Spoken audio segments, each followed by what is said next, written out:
Let me bring my phone.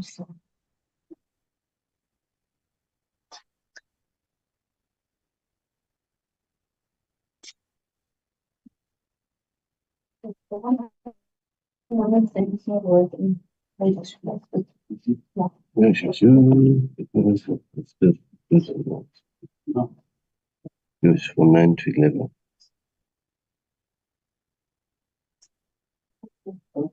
Plus 9 to 11 before. Now that there's DRC, it will still be 9 to 11. Oh, it's 9 to 13 and 14.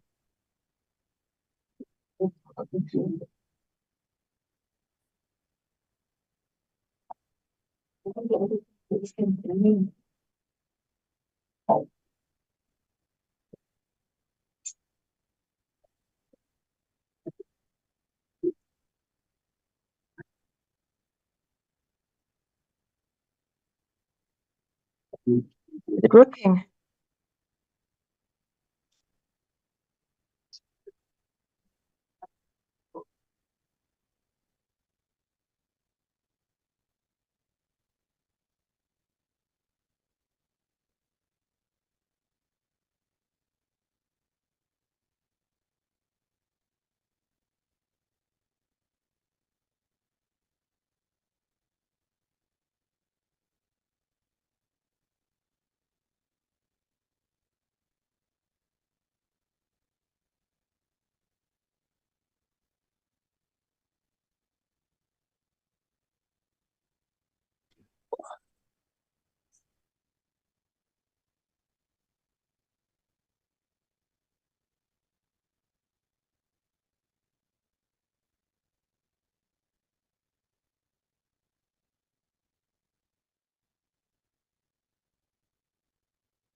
Seven 082 771 8849.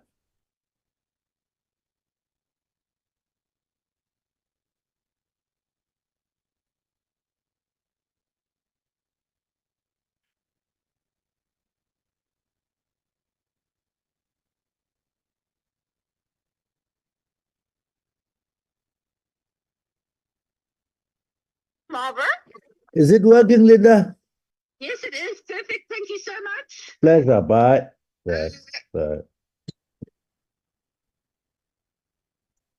Okay. All right.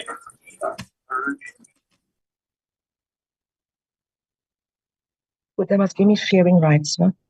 Yes. Also. We try. Okay, I haven't spoken to him yet.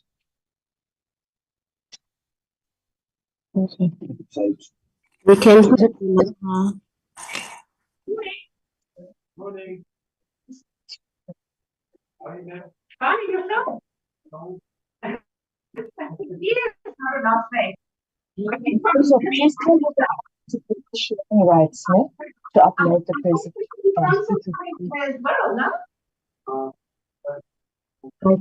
Okay, because our Yeah. boardrooms, it's not working, so it's going to ambassador Paul is going to use my computer to do the presentation. Yeah. All right. Okay then. Thanks. Bye.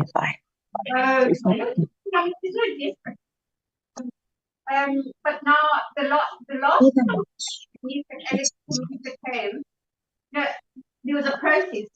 And then Kanisa came with wrong connection. City Council came and said it, they redid it. Kanisa came and said, no, it's wrong. So last time Kanisa came, they said it was wrong. Yes, yes. So what is it right? Sorry. Are you sure? Because I didn't know they came. Okay,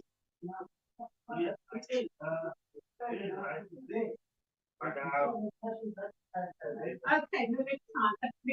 As long as it's correct, that's great. All right. Okay, so I'll arrange with Brenda that you come to the screen.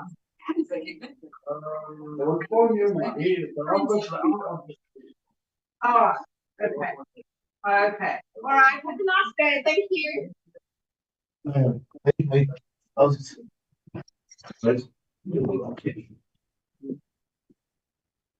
are we going to frame this thing? We need to find one.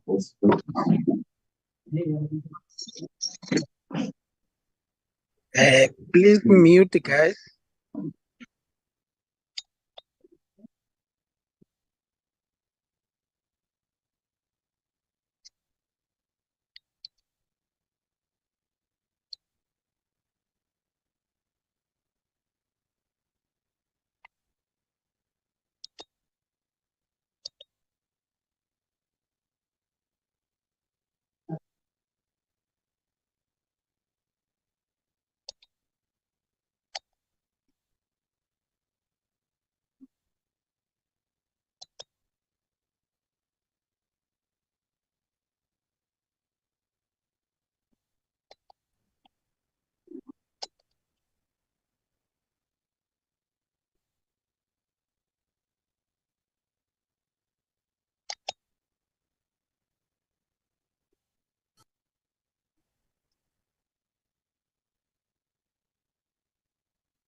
Honorable members, good morning, and you are welcome to the meeting of the Portfolio Committee on International Relations and Cooperation.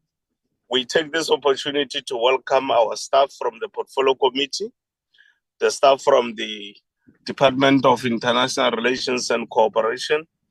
In particular, we are taking this opportunity to welcome the Minister and the Deputy Ministers. I see there's Deputy Minister Moraka here. I haven't yet seen whether Honorable Botes is here, but we welcome them. We also welcome you, DG, and your team to this particular meeting. Today, honorable members, we are just going to be dealing with the conflict situations in both Sudan and the DRC, and the role that South Africa is playing in those particular conflicts, which are part of the conflict situations in the African continent. Our agenda for today is opening, welcome, apologies, and then we will have that presentation, closing remarks, and closure. Do we have a mover for adoption of the agenda? Recording in progress. I move so moved. This is Honorable Wesley Douglas for the adoption of the agenda. Thank you. Thank you, Honorable Douglas. Thank you very much for that. Do we have a seconder?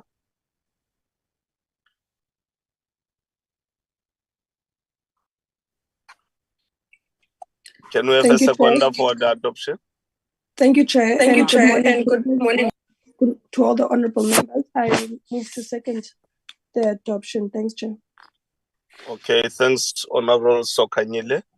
Honorable members, I think we should, we don't Honorable know each other. Sorry, Chair, it's Honorable Kumbacha.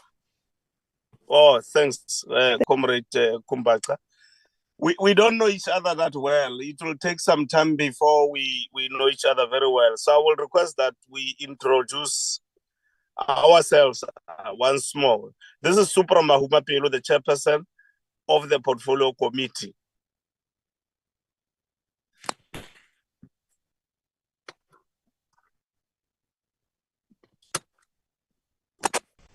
You can just go on and remember, just press the mic and introduce yourself.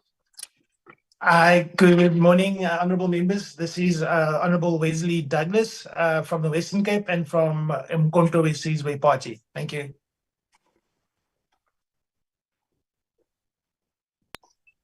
Thanks, Chair. Good morning Again to all the honorable members and to the department. I am Andisiwe Kumbata from the African National Congress. Thank you very much. Good morning, everyone.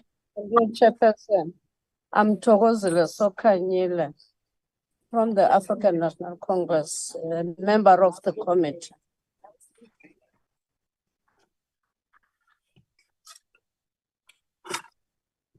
A very good morning, Chair, all honorable members and the department. Kalina Kimuthusi Muntwedi, representing the economic freedom fighters in the committee. Good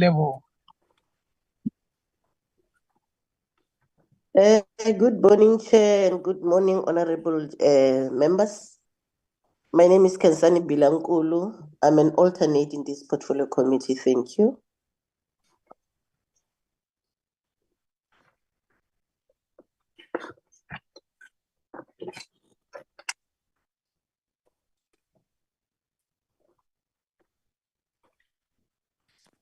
It looks like we have everybody having introduced themselves. We will now hand... Lubabalo, do you have some apologies from your side? Good morning. I had introduced myself. We do not have apologies, Chair. Okay, it looks like this an honorable member who must introduce herself. Yes. Hi, good morning, Chair. Good morning, honorable members. My name is Susan Party. Thank you. Okay, thank you very much, honorable members, for those introductions. We don't have apologies, Luba. No, we do not have apologies, Chair. Okay, thank you very much. I'm now going to hand over to Minister Lamola for him to lead the department in doing the presentation. We take this opportunity, Minister Lamola, not only to welcome you to the Portfolio Committee, but also to congratulate you for your appointment as the Minister of International Relations and Cooperation, together with your two deputies, Honorable Botes and Honorable Moraka. We will work with you very well. We will continue to intensify our focus on making sure that the three pillars of why Parliament exists, which is lawmaking, public participation, and oversight over the executive, that those three pillars, we continue to intensify our work around them. We have worked very well with the department when it was still led by Honorable Naledi Pando, those of us who were in the committee. In the course of our work, there were difficult moments, but we were able to overcome those difficult moments. And in the course of our work, there were also exciting, enlightening, and educative moments. We also shared them together. We hope that we will continue along that path with you and your collective. And we hope that where there are difficulties and complexities, which of course are unavoidable, they are going to be there because we move from different perspectives. You move from the perspective of the executive, we move from the perspective of oversight, but also the matters we deal with at a geopolitical level are forever in a state of change. So there will be, also because of ideological differences, there will be at some point matters that we may not be seen the same. But the ability of leadership to rise to the occasion and deal with those particular issues will come to our rescue. We hope that the department will continue to apply an open, free door access policy of finding the leadership of the department at any time. There will be instances where the portfolio committee will take decisions and give you deadlines. We hope that those deadlines will be met. We hope also that, as I have said, where tension is going to arise, we will be able to manage those tensions in a very matured manner. Otherwise, the journey has now started to 2029. It's our hope that we will reach our destination, all of us, that God will take care of us, for us to all be able to reach that destination.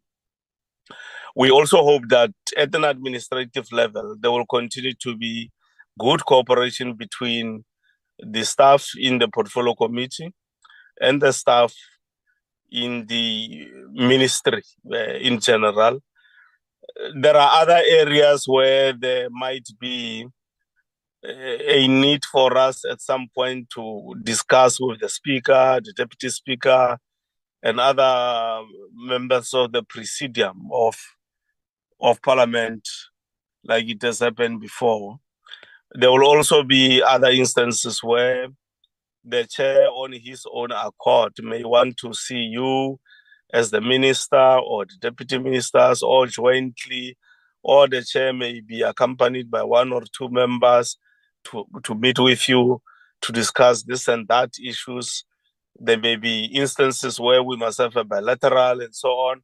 We hope that a flexible environment for us to engage better will be provided for and be adhered to by the department, so that we can reach our strategic objective of, on behalf of our people who brought us here, be able to do effective oversight on the executive.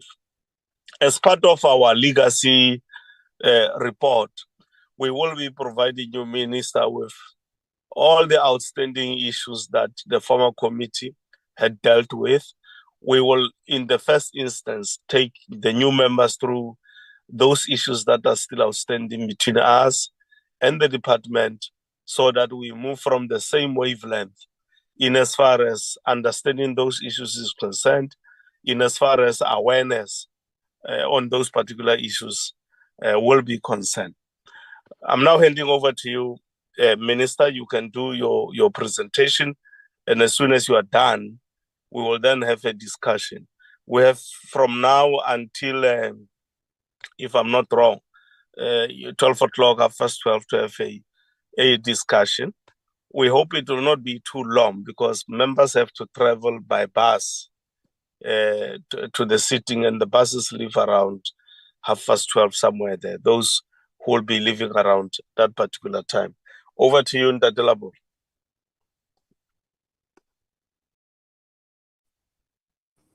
Yeah, thank you very much, Ntate Maumopilu. And firstly, I will want to start by congratulating myself, elected the chairperson of the committee, and to all members for their election into the 7th Parliament of the Republic of South Africa, and wish you all members well and all the best in your respective duties in Parliament, including your duties in this portfolio committee. I wish to also express the department's sincere thanks and gratitude for the opportunity afforded to us by this committee. And we want to reassure you of our cooperation throughout the term of the 7th administration. We also share the sentiments that the chairperson has raised, and we will not wish to repeat them in the interest of time, in relation to cooperation, in relation to a collaborative effort. And we understand your role as oversight, that is not going to be an easy road, but in the interest of their country, we will all be held accountable, and we will do our best to discharge our responsibility from the executive. I wish to also acknowledge the senior officials from the department as led by the Director General, Mr. Dango, and all other senior officials who are here, and also the two DMs, DM Moraga and DM Botes. Chairperson,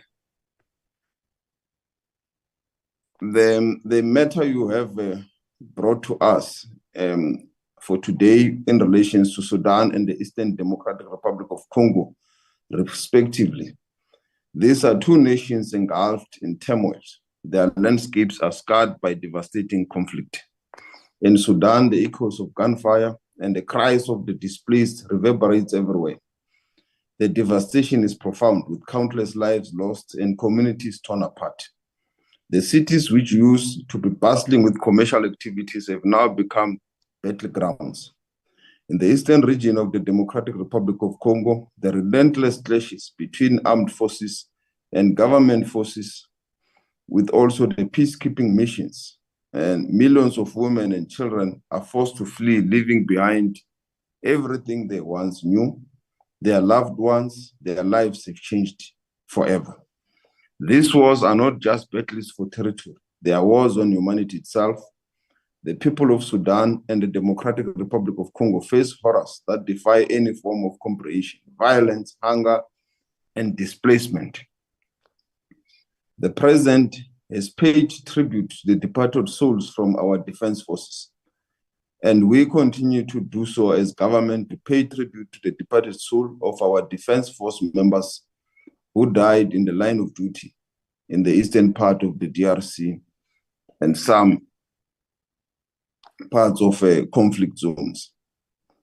Honorable members, our foreign policy in South Africa is, amongst others, centered on the peaceful resolutions of disputes as mechanism for resolving conflicts and wars within and between states.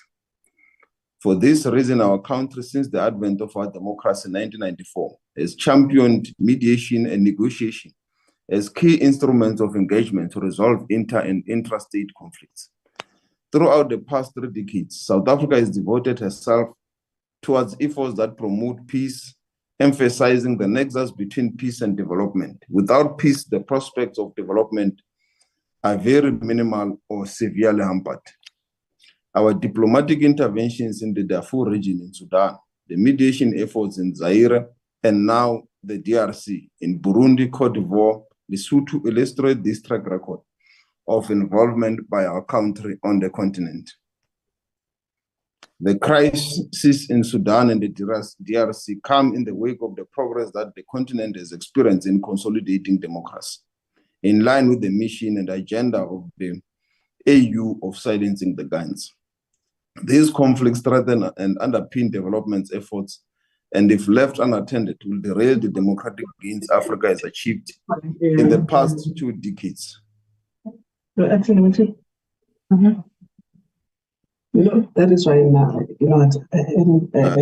Chairperson, looks like there's a member. Sorry, there's some people who have not muted. Ramatsela. There's also, I don't know who is that, Portfolio Committee on International Relations. Somebody who has logged in as Portfolio Committee on International Relations. If you can just please mute your mics, please. Continue, Honorable Minister. Thank you, Honorable Chairperson. Africa has made strides in the promotion of democracy. This year alone, 19 nationals, presidential and parliamentary elections are taking place, including in our country, where we had elections recently in May. However, persistent conflict in Sudan and the DRC, including in other conflict hotspots, poses a fundamental threat to democracy. In addition, unconstitutional changes of government, as evidenced by the outbreak of military coups underpinned the African Union's attempt to silence the guns. Our regional economic communities as SADC remains seized with efforts to resolve these conflicts and wars.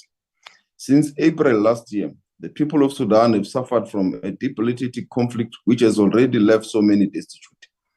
The civil war has devastated the country, resulting in thousands of lives lost and millions are internally displaced.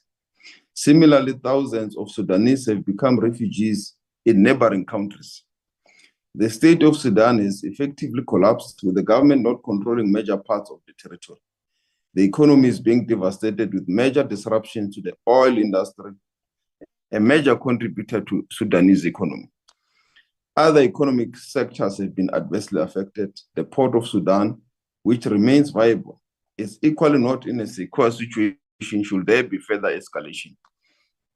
At the center of this conflict is a military standoff between the Sudanese armed forces, led by rapid support forces. Last week, Friday, on the margins of the African Union mid-year review, I met my counterparts from Nigeria and Egypt, who expressed concern that this raging conflict directly impacts the security and socio-economic situations in their own countries, and everything should be done to help the situation.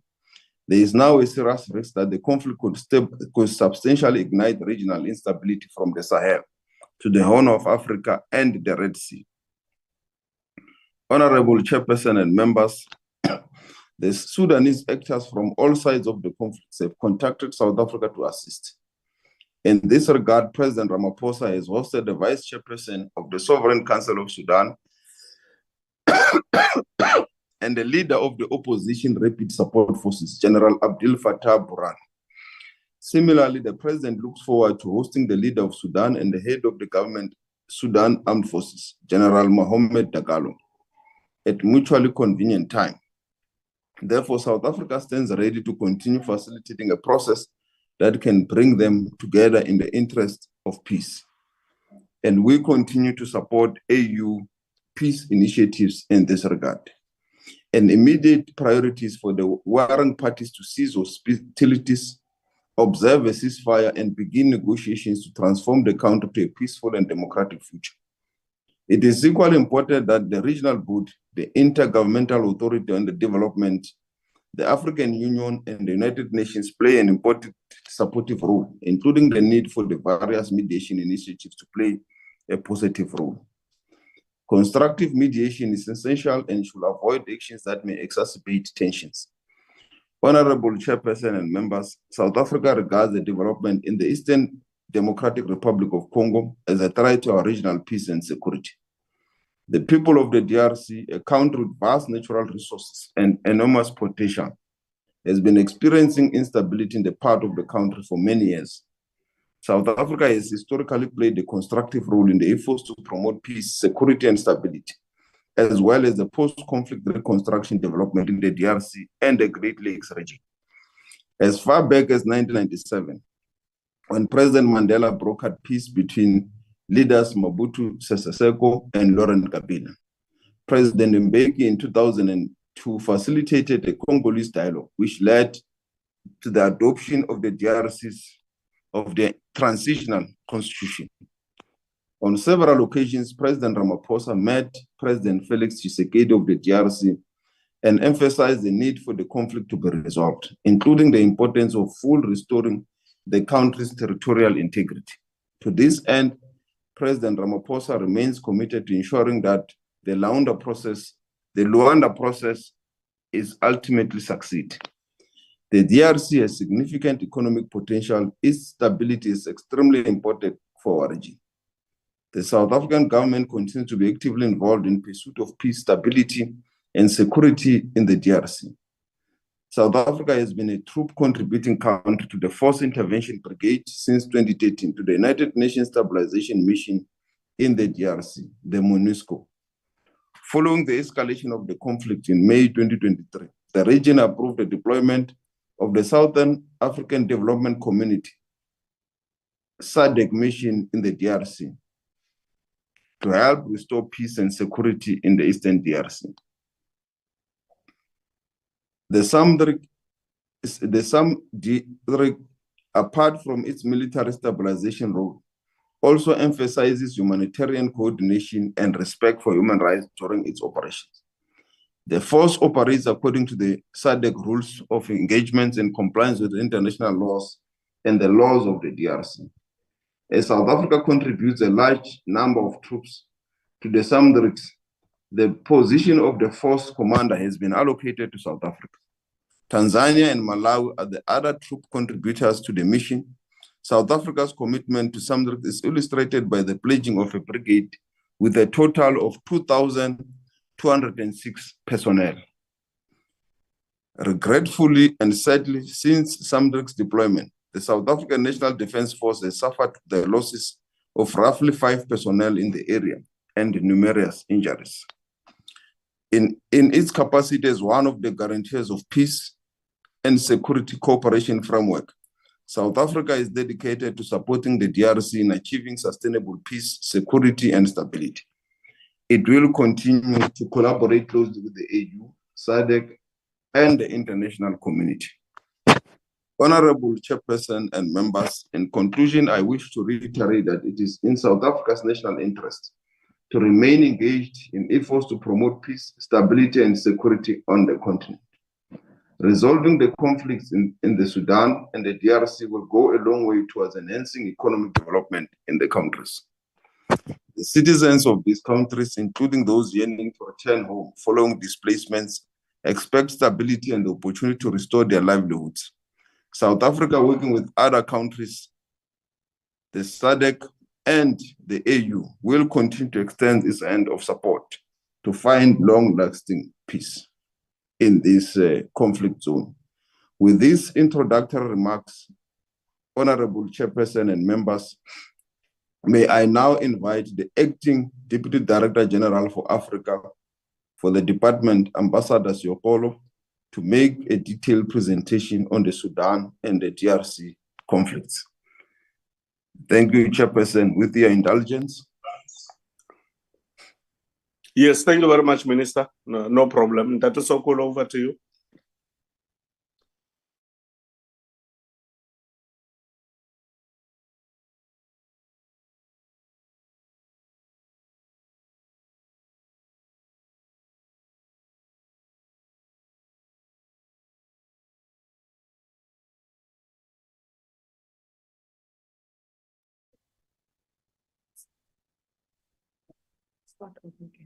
Okay, thank you, Chairperson, Honorable Members, Minister, Deputy Ministers, and DG. The conflict in Sudan has been raging over a year and shows no sign of abating. No party seems to be winning the war. There is a stalemate. The conflict is the deadliest, with thousands of innocent lives lost, including women and children. There is a UN agencies have warned that there is a humanitarian disaster. The state of Sudan has effectively collapsed. No single authority, as the minister said, exercises power. The conflict has major ramifications both to the state of Sudan as well as to the region. Sudan borders 7 countries in the Horn of Africa, who are also having their own challenges. A destabilized Sudan will have devastating effect on its neighbors. Compounding the conflict is the involvement of external actors. And this is an issue that the African Union has highlighted as a major matter of concern. Although there are several mediation tracks, none so far has yielded any positive results. Since its independence in 1956, Sudan has known no internal peace. The Sudanese have endured several wars. Sudanese society is highly fractured and polarized. The underlying causes of these conflicts or fault lines are many and to a large extent structural. The Sudanese state has been complicit in this conflict that has persisted over the years. Some historians trace the foundation of the conflict to what was called the British-Egyptian condominium, which perpetuated separate governance and unequal development of the North and the South. This fault line persisted up to today. The ethnic and religious North-South divide, predominantly Arab Muslim North, supported by the state in Khartoum, and the Christian/African South, who suffered and continue to suffer marginalization, exclusion, and persecution. There is also intercommunal strife over resources. Some of the big challenges which faced Sudan included ethnic conflicts, cleansing, and rivalry. In June 1989, President Omar al-Bashir was overthrew the civilian government, marking the commencement of more than 30 years of systematic political oppression, human rights abuses, including what many regarded as a period of Islamization of Sudan and Arabization. As a result of al-Bashir's repressive regime, armed groups, some also called liberation movements, were formed in the peripheral regions like the south of Sudan, southwest, amongst others, demanding independence or integration. One of the most brutal conflicts erupted in Darfur in 2003, which resulted in the systematic elimination of some of the African communities, resulting in the ICC recognizing those acts as genocide. President al-Bashir and others were indicted for war crimes by the ICC, making him the first head of state to face such charges. Later on, I'll refer to a paramilitary or a paramilitary group called Janjaweed, which is often called madmen, yes, on horses, whose leader was Musa Hilal, and later the leadership was taken over by one of the actors in the current conflict, General Dagalo. This is a map of Sudan as we see there, and we'll now move to the profile of Sudan. Sudan is very strategic. It is the third largest country, bordering 7 countries in the Horn of Africa. And as I said earlier, those challenges, those countries, most of them have their own internal challenges. Sudan has a coastline of 853 kilometers along the Red Sea, making it one of the important maritime routes. The port of Sudan is a crucial gateway for countries like Chad and South Sudan. And what is also strategic about it is that many countries also around the area use it as an export center. Recently, Russia expressed an interest in establishing a naval base in this port of Sudan. Sudan is endowed with mineral and other resources, including oil, with proven reserves of about 1.5 billion reserves. Before the conflict, it produced around 70,000 barrels per day. It has rich deposits of a number of minerals, which are highlighted in the slide. In April 2019, the former President al-Bashir's 30-year repressive regime or reign was brought to an end following a revolution. That revolution was spearheaded by many civilians, mainly women, who majority of those protesters were women, were young people, workers, teachers. Following this revolution, President al-Bashir then invited Hemeti, whom he trusted, the Rapid Support Forces, which was a paramilitary group, to join him in repressing the protests. He refused, and that marked a turning point in the protest. Subsequently, the leader of the Sudanese armed forces, General Al-Burhan, also joined General Hemeti and joined the masses. And that resulted in the coup against Omar al-Bashir. A transitional government was established, and that government was called the Sovereignty Council. It was a transitional government which was a partnership between the military and the civilians.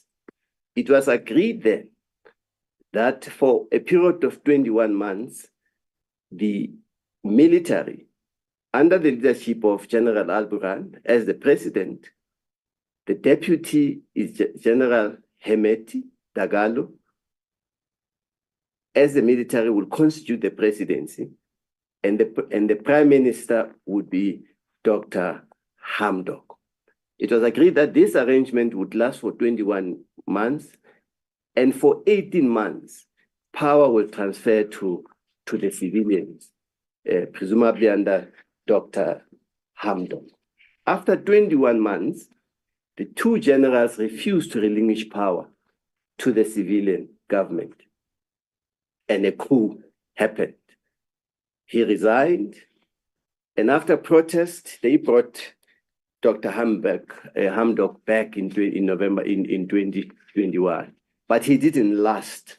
He resigned, and that resulted in the two generals effectively running the transitional government.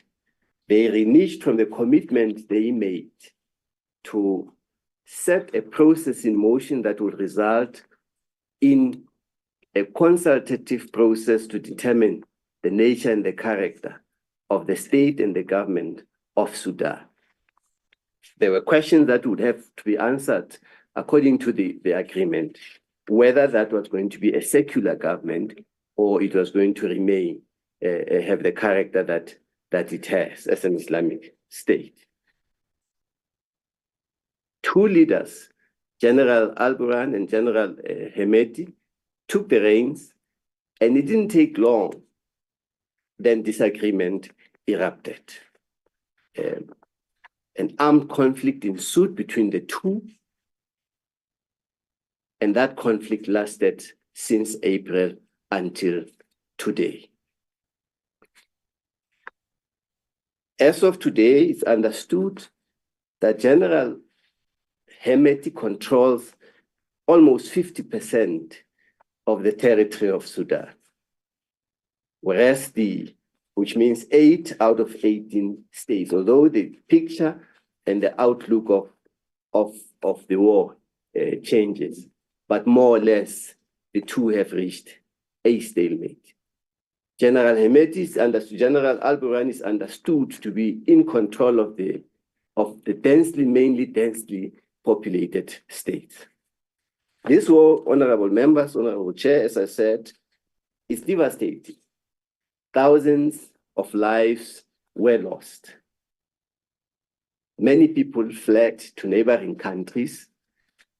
According to the UN reports, for example, more than 16,000 people have been killed, 10 million internally displaced, and 2 million have fled to neighboring countries. Countries like Chad, Egypt, South Sudan, and Ethiopia have experienced increased pressures from the influx of Sudanese refugees, straining local resources and exacerbating existing tensions. This conflict is also impacting on the implementation of the peace agreement in the neighboring South Sudan. But it's also affecting the economy of South Sudan, because the major source of revenue of South Sudan is oil, which is transported from South Sudan to the port of Sudan. Currently, it's understood that South Sudan is only able to export 20% of its oil because they are unable to repair the pipeline which transport oil to the port of Sudan. Although Sudan as a neighbor is not involved, is trying to stay neutral in the conflict, it's understood that some of the party sources or some of the parties to the conflict are recruiting individual South Sudan to fight on their side. Key challenge now, which the UN, AU have highlighted, is the fact that it's becoming difficult to access humanitarian assistance. But there's also a shortage of humanitarian support. Presently, a pledging conference was held in France in order to mobilize international community to support humanitarian efforts in the country. There's a big risk that should the state of collapse of Sudan collapse, you're going to have a danger of extremist groups operating not only in Sudan, but also in the neighboring cities. Last month, the international community's attention was drawn to the attack in Al-Fasher, which is the capital city of North Darfur. Again, the international community raised concern about indiscriminate attacks against civilians. The raising season is about to start in Sudan, and this will impede ground operations, and this may also create some temporary relief for humanitarian assistance to be provided.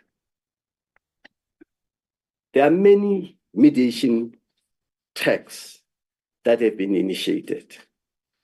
The Jeddah talks, which are led by Saudi Arabia and the US. In fact, this week, the talks are continuing also in Switzerland, co-hosted by Switzerland, but led by Saudi Arabia and the US. These talks, which many believe that of all the initiatives, they hold some promise, have not yielded any progress.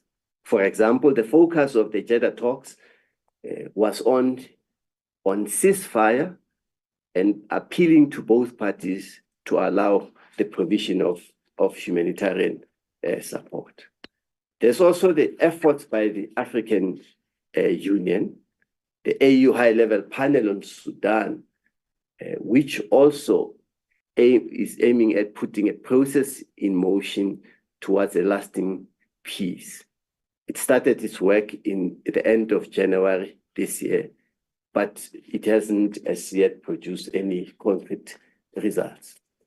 The African Union Peace and Security Council also took a decision in May this year to appoint a committee of 5 led by President Museveni. And each region of the AU is expected to nominate a head of state to join, to be part of the committee of 5. Let's proceed. IGAD started earlier on, which is because the Sudan is part of IGAD, which is a regional body, also started initiative in 2023, but again, they have not yielded results because the Sudanese armed forces under General Al-Burhan suspended contact with IGAD on the basis that, or accusing IGAD that they were placing him at the same level with General Dagalo. Egypt, a key neighbor of Sudan, with very close relationship to the leader, to the government of Sudan, has also started a process of mediation. On the 6th of July, Egypt convened a meeting of political parties in order to begin discussions and consultation on an inclusive process towards the resolution of the protest. There were also what is called proximity talks, which were called in Geneva last week by the Special Envoy of the Secretary General, which was also trying to to get the parties to allow the provision of humanitarian assistance. The challenge of all this engagement is that in some of them, parties agree to, for example, either to allow a provision of humanitarian support, but they are not implementing their commitment. President of South Sudan has also been trying to mediate in the conflict, but South Sudan is cautious because they are very, very close to Sudan.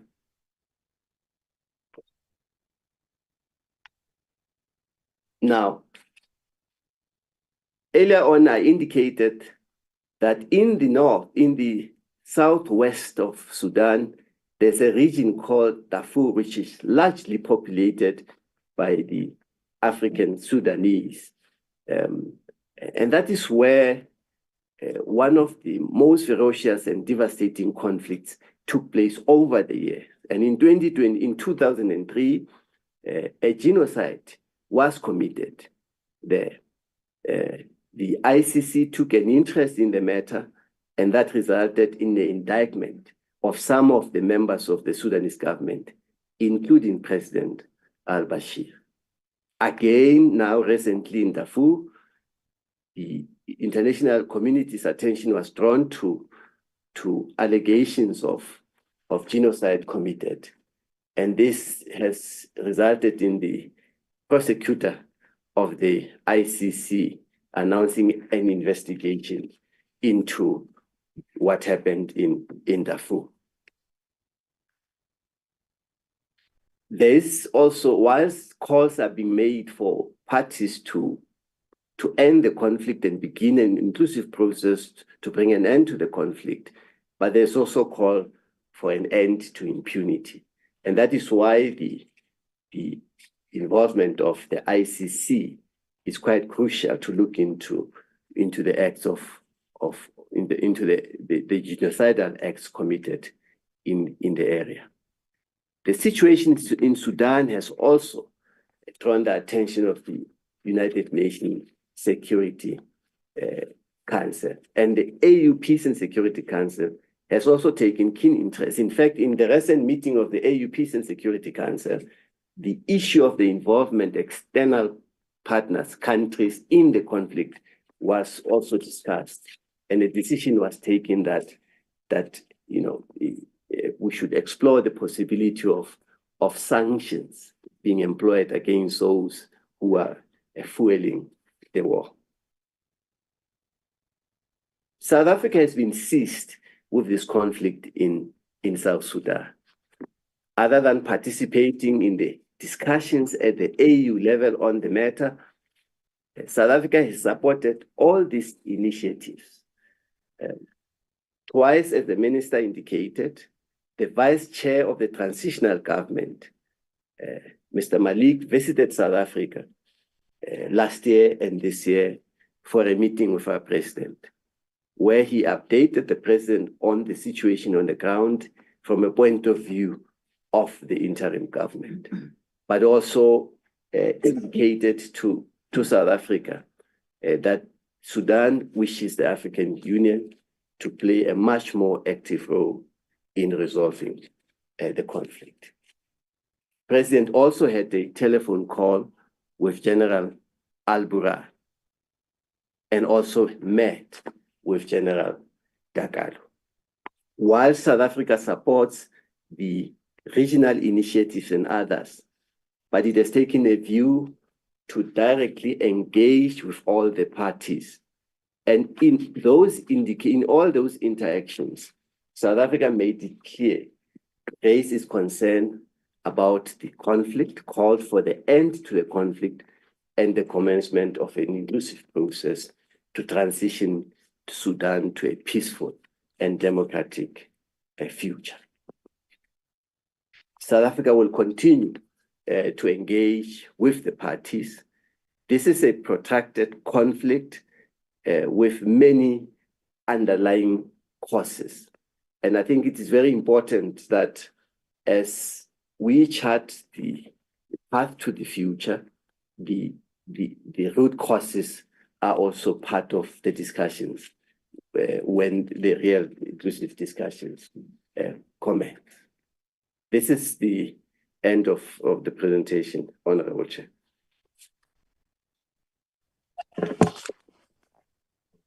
Okay, thank you very much. And Tate Sokolo. Minister, is there any points to amplify? Honorable Chairperson, no, I will suggest that we can deal with the questions or issues under points of discussions in the interest of time. Thank you very much. Yes, no, thanks, Honorable Minister.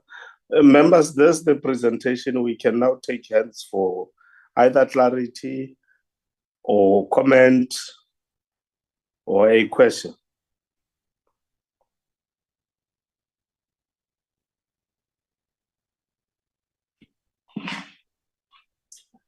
Members can raise their hands by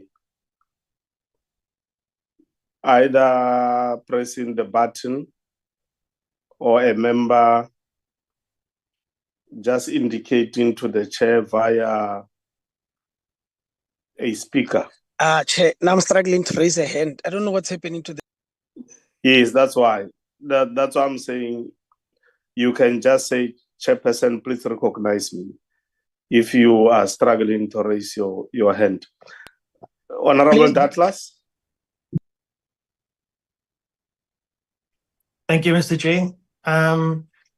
I just want to ask because I do want to raise a couple of matters. The international relations obviously is a cross-cutting, a very, very broad-ranging committee because it also, in this instance, covers issues of defense.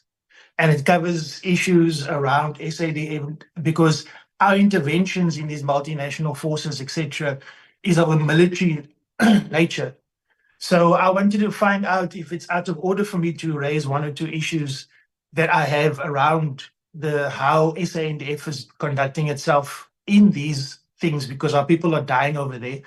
And we want to be able to address that because it's part of wanting peace. You know, we are part of the force, but we're also trying to bring about peace.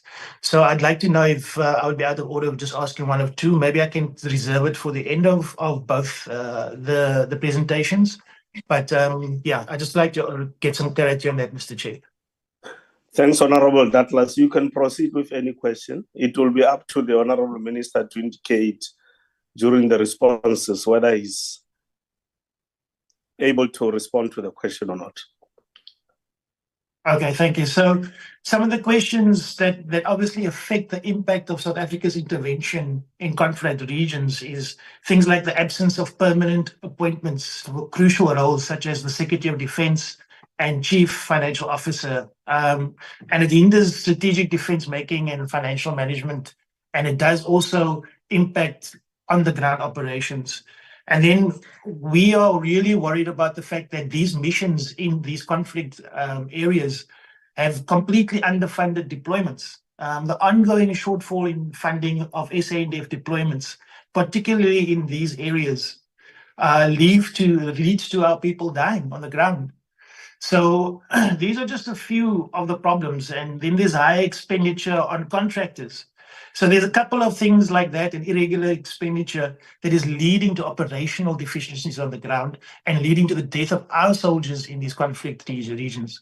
So I'd like to just find out how the minister is liaising with the other minister of SANDF, how we are dealing with some of these issues to make sure that our troops who are representing our people and are dying on foreign battlefields are best looked after. Thank you, leadership.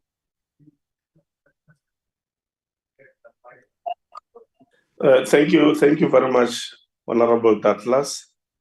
Honorable Sokanyile. Thank you very much, Chairperson. Greetings to the Minister and the Deputy Ministers. Thank you very much about the report and the update that have been given by the department on the issues of DRC and other countries. Chairperson, I wanted to find out from the minister as well as the department. Now that we see a need that we must assist, then we have a Department of Defense, the relations, or have they, as the department, interacted with the Department of Defense? Because I can see that the budget of defense has been cut, especially for those mission of peace, these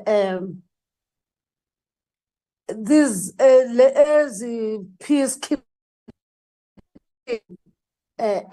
soldiers and other soldiers that must be sent to these African countries, especially in the DRC, whereby in the portfolio committee, it was highly debated. We must return those soldiers that are in the DRC. Then I wanted to check, have they interacted so that the department is also influenced about what is happening in the DRC, those interactions between the two departments. And also can see that the DRC, for instance, Kenya, I'm worried about Kenya. They've recently had their elections, but you can see that something is boiling in Kenya and they will be coming to South Africa. What is our preparedness interacting with those countries?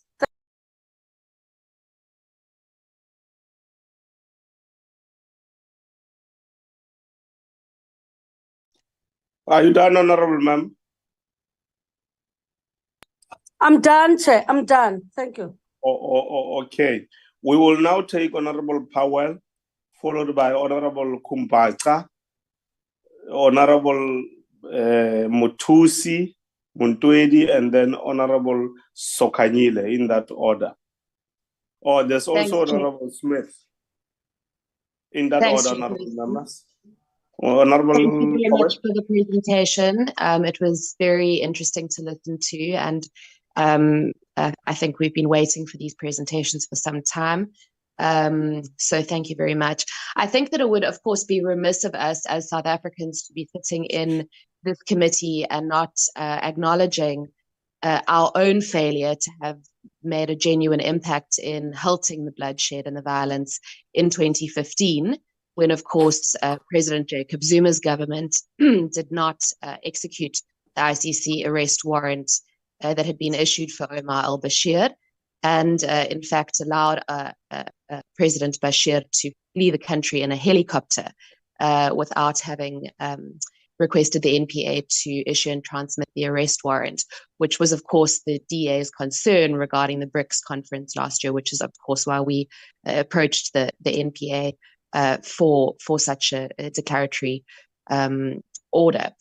Nevertheless, Chairperson, I have a question, and perhaps the Minister is best placed to answer it. I had submitted a number of parliamentary questions last year after President Ramaphosa met with Hemedti in South Africa. That meeting, there was a readout of that meeting. It was erroneously, a photograph was erroneously posted on Twitter by the president's spokesperson, referring to Mr. Hemedti as the president of Sudan.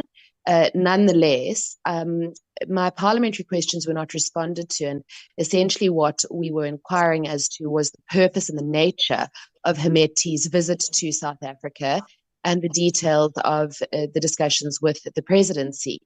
And furthermore, I have a question as to whether or not there's any intention to engage leaders from the other side of this conflict going forward. Perhaps Minister Lamola can shed some light on that. Thanks, Chairperson. Thank you very much, Honorable Powell. Honorable Kumbaka. Thank you, Chair, and greetings once again to all the honorable members. and to the Honorable Minister and Deputy Minister. Mine are just a few questions. Firstly, in the presentation, I've noted that in March 2024, the UN Security Council extended the mandate of the Sudan Sanctions Committee's panel of experts and tasked them with investigating the funding sources of the warring parties.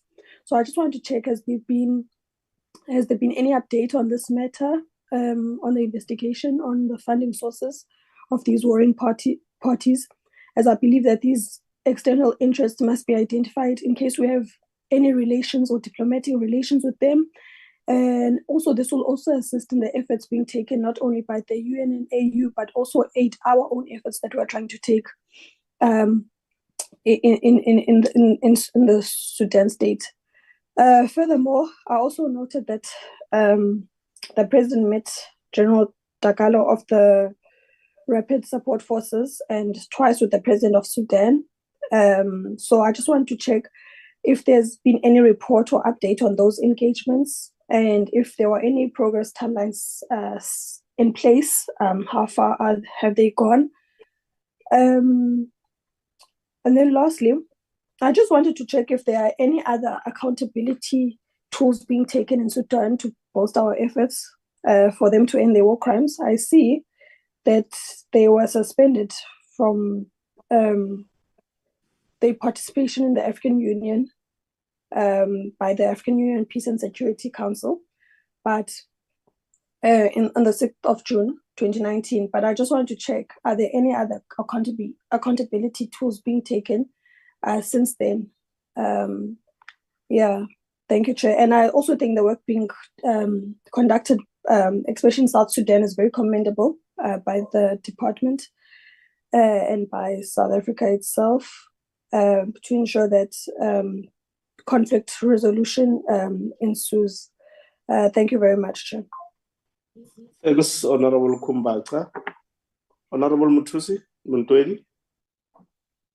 Modula Stilo Madume, le board Baba le Mokopane. Chairperson, I think it's important that some things we must not just let them go like that.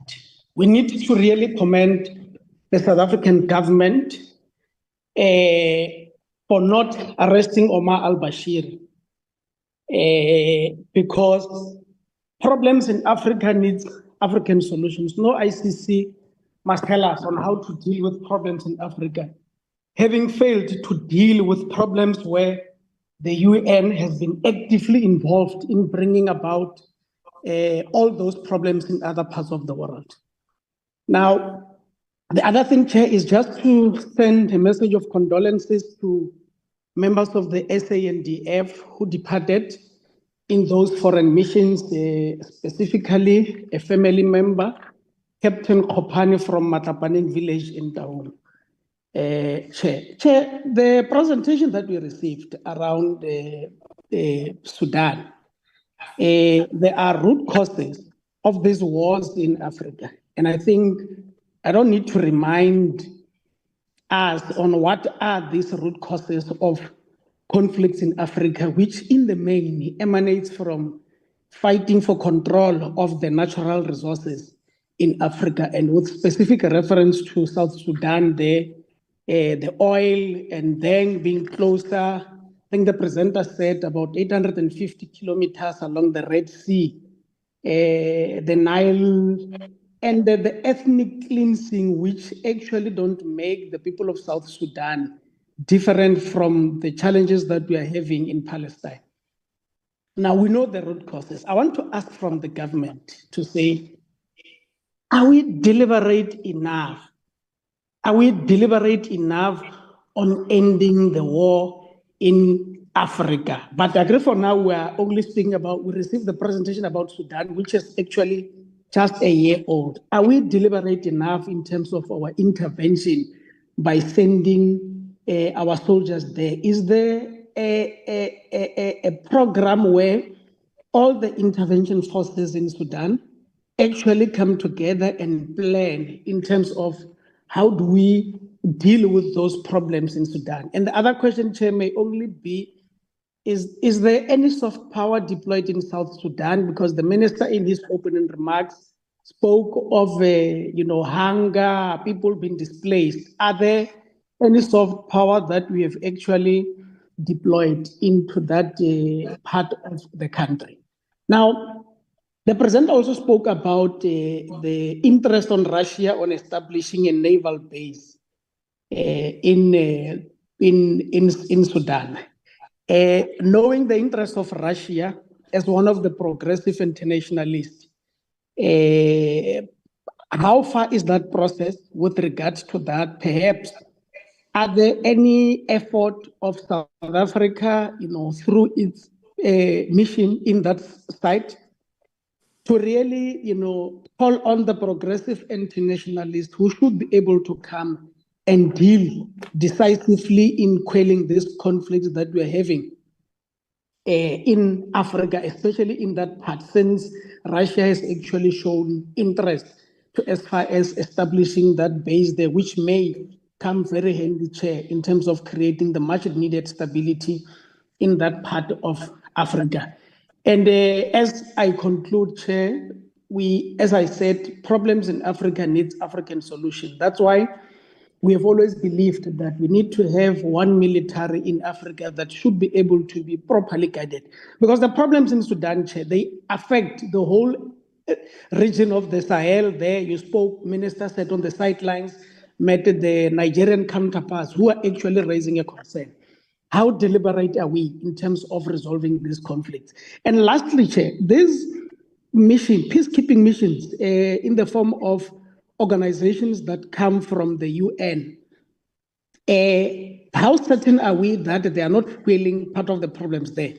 Because part of the things that were said is that there is serious foreign interest in that part of the country. And are we able to actually say, this is the countries that are causing the problems that we're having there? Are we able to identify those countries and be able to decisively deal with them through other forums that we are able to raise concerns there? Thank you very much, Chair, for allowing me to raise some of those things. Thanks, Klebogile Thata. Thanks, Honorable Bonteli. Honorable Sokagile. Because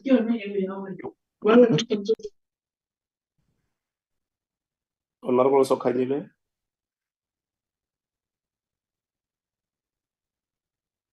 Okay, Honorable Smith. Thank you very much, Honourable Chair. I would firstly just like to thank the Honourable Minister Lamola for joining us this morning. I think it sets a very good precedent, having the Minister join our committee at the start of the term, so we're very grateful for that. And then just a thank you to the DDG for his presentation, which I think was very informative.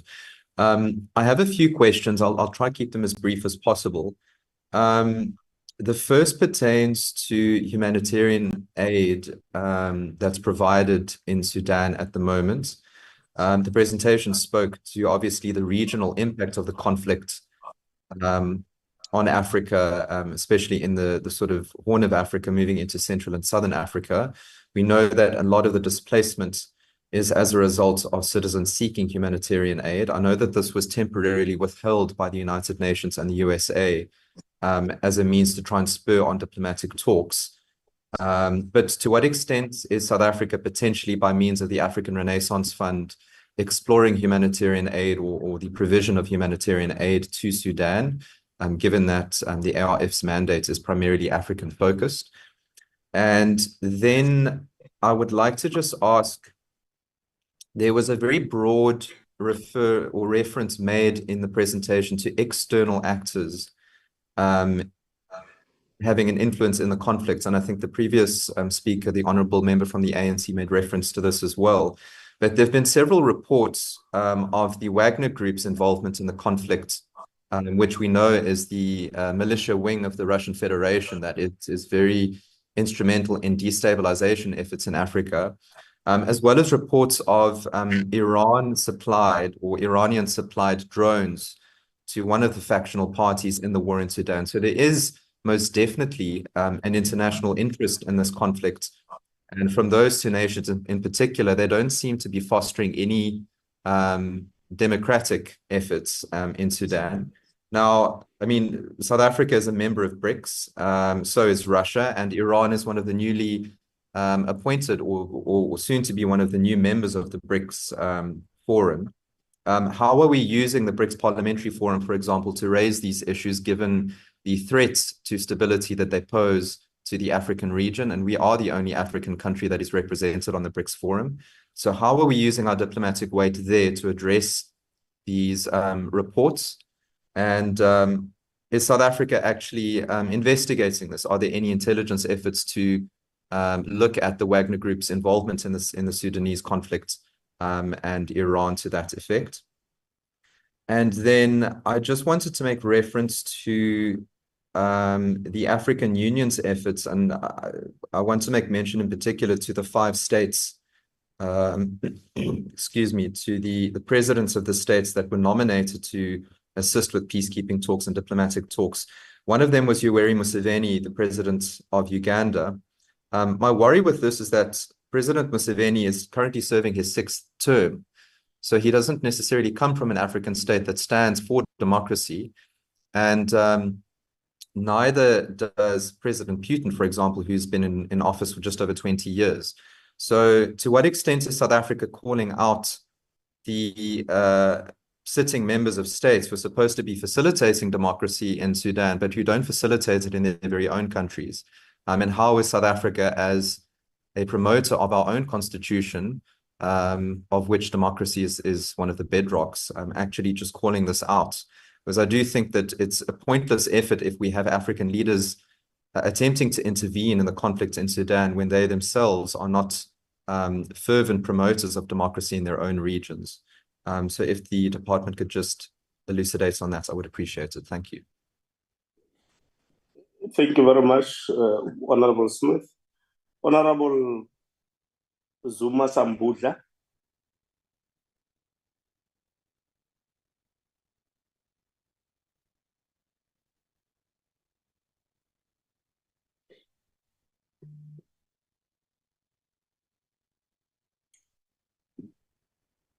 Honorable Zuma Sambudla. Hello, yes, Yes. sorry, I'm struggling with this. Yes.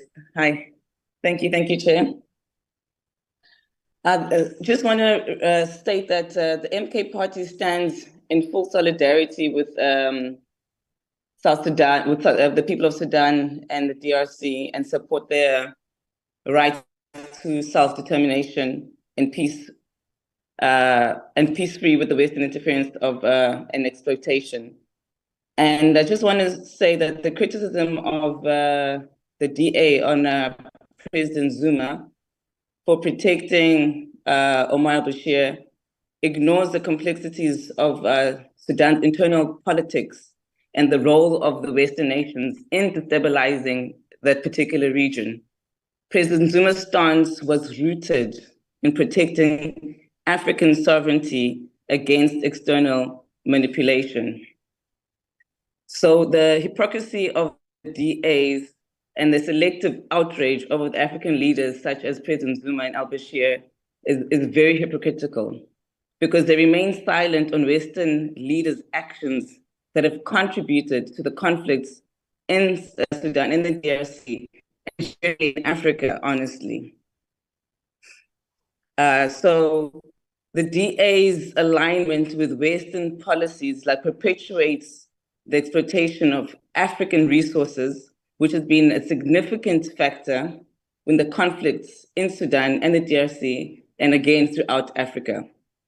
And this keeps the local populations in poverty and fuels the ongoing violence. So as the MK Party, we're in full support of an agreement with the honorable member of the EFF that some of these African problems must have African solutions. And we just want to also reiterate that we are and encourage actually the assistance of BRICS, which includes Russia in this matter.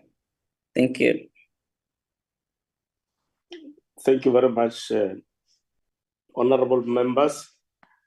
From my side, Honorable Minister, it's just one matter only. As part of commending South Africa for the work done, in as far as it being part of the SADC deployment to try and normalize the situation in the DRC, I just want to check as to whether there was a discussion with the leadership of Rwanda, because part of the problem in the DRC of the conflict there, involved in it are militias from Rwanda. And those militias from Rwanda are participating on one of the sides in the conflict in the DRC. Therefore, it is my view that if the government of Rwanda was engaged, these discussions must continue, they must be intensified. If it was not engaged, let's make sure that going forward, we take on board the government of Rwanda, because the perception, when we read some of the articles that have been written from Rwanda, is that as South Africa, having sent soldiers there as part of the SADC attempt to quell down the situation, we may be perceived to be taking a side. And I think the sooner we just try and make sure that all and sundry understand the broader context of that mission by SADC and the role that South Africa is playing there. And outside that conflict in the DRC, our strong relationship, both economic, cultural, social, and so on, that we have with Rwanda will continue to be intensified. Over to you, Minister.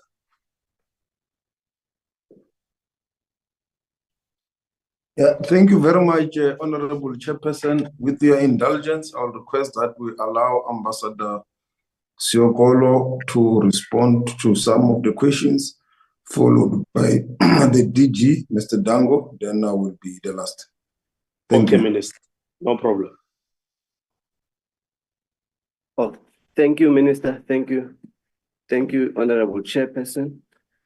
There was a question on who the external actors are. In March this year, the UN Security Council extended the mandate of the Sudan Sanctions Committee's panel of experts and requested them to investigate the funding sources of the warring parties. That panel of experts have not yet released a report as to who those actors are.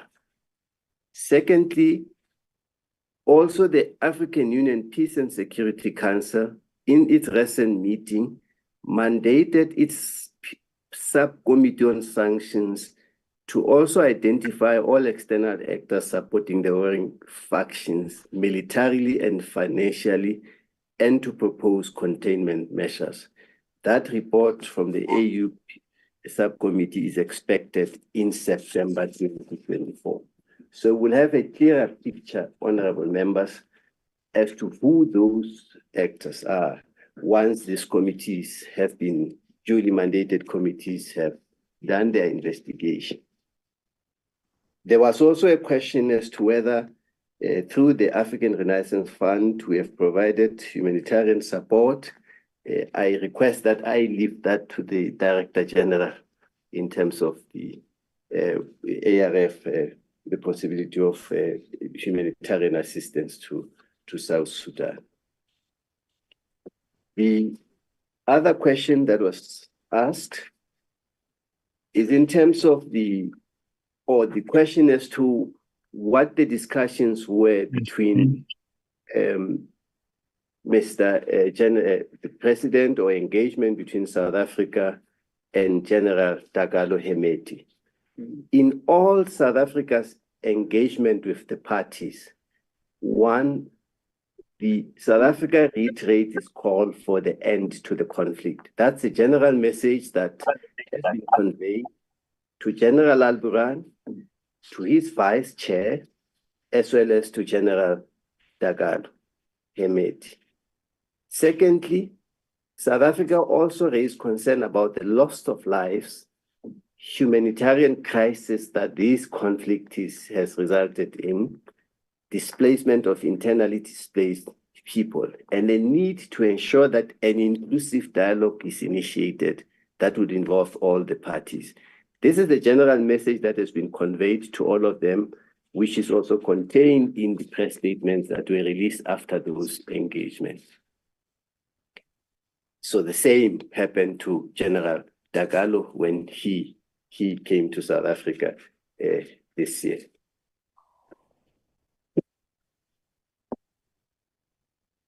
Our mission, because many missions, it is impossible to operate in Khartoum.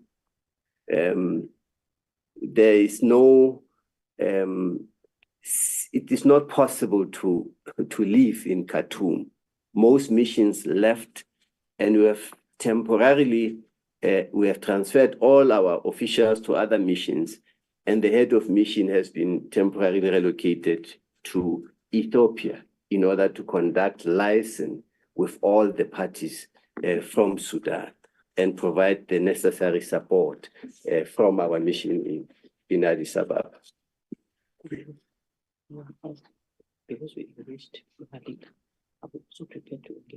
Yes, I think on the question of whether we're prepared to engage General Hemeti, yes, as I said, he was engaged, and the lines are open to all of them. But not only to all of them, even the former Prime Minister, Dr. Hamdok, visited South Africa on several occasions, met with the president to give a perspective from the civil society, from the civilian side. Yes. The General Alburan, as I said earlier, was engaged. There was a telephone call that took place between him and our president, and this point the minister raised earlier. Honorable Mntweni raised the general issue around our approach to peace and security on the continent. South Africa believes that through the African Union and through the implementation of the programs related to democracy, peace of the AU, the flagship program of silencing the guns, the strengthening of the AU peace and security architecture, we will contribute quite significantly to creating conditions of peace on the continent. This also requires a very close collaboration between the African Union Peace and Security Council and the regional economic communities, in our case, the SADC. And so there's a close collaboration between SADC and the AU, and the close collaboration between the AU Peace and Security Council and the United Nations Peace and Security Council. In fact, it was South Africa which championed for a much closer relationship between the African Union Peace and Security Council as well as the United Nations Security Council. I think these are questions that with your we internally in government, we coordinate even as DERCO with all the relevant departments, including the Department of Defense, because when it comes to the implementation of South African foreign policy, DERCO takes the lead. But we do recognize that there are other departments like defense which are involved, so we do coordinate amongst ourselves, although each will still assume its own specific mandate and responsibilities, as in the case of defense. I think these are, Honorable Chairperson, I'll respond to to the questions. Regarding the questions on the DRC, may I propose that we deal with them after the presentation after our presentation on the Democratic Republic of the Congo. Thanks. Sure, no problem. That's agreed to. DG? Thank you, Honorable Chair, and good morning, Honorable Minister, Honorable colleague, Honorable Deputy Ministers and colleagues. I just wanted to emphasize one thing that has been mentioned, and that is a number of questions has come about the history and where we are now on the root cause issues. And perhaps we also then need to focus thematically at some point on the interplay between justice, peace, and dealing with what is called a just resolution to any conflicts.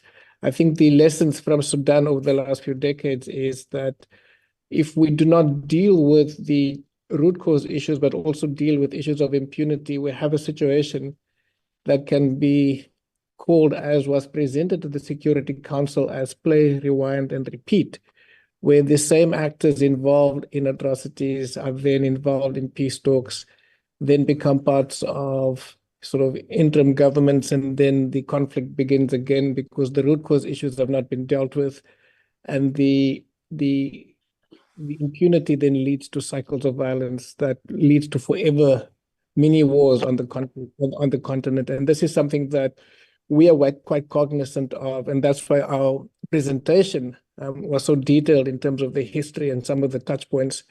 And I know these are key issues for discussion that we need to look at. So our view is that dialogue and peace is important, but issues of justice and impunity cannot be ignored any longer because it does give rise to a cycle of violence linked to impunity. So I think we need to emphasize that. And then the last issue from my side is that the question on the president's meeting with Mr. Hemeti is also one where there has been a request for South Africa to play a role in engaging in the various peace talks. So you know, we've presented that there is talks this week already in what is called the Saudi initiative.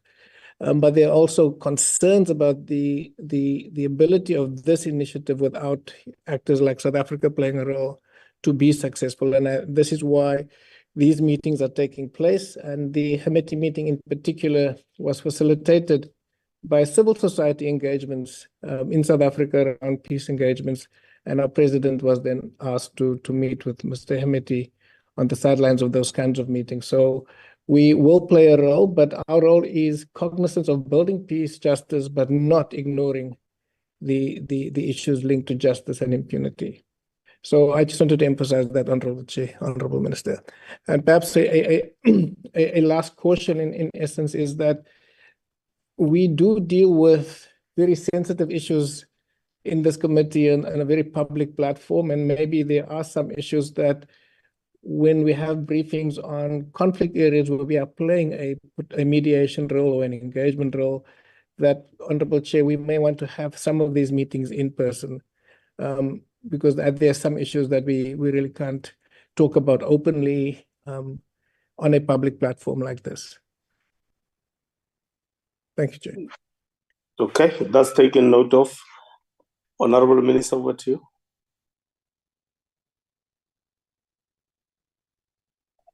Yeah, thank you very much, Chairperson, and all the inputs from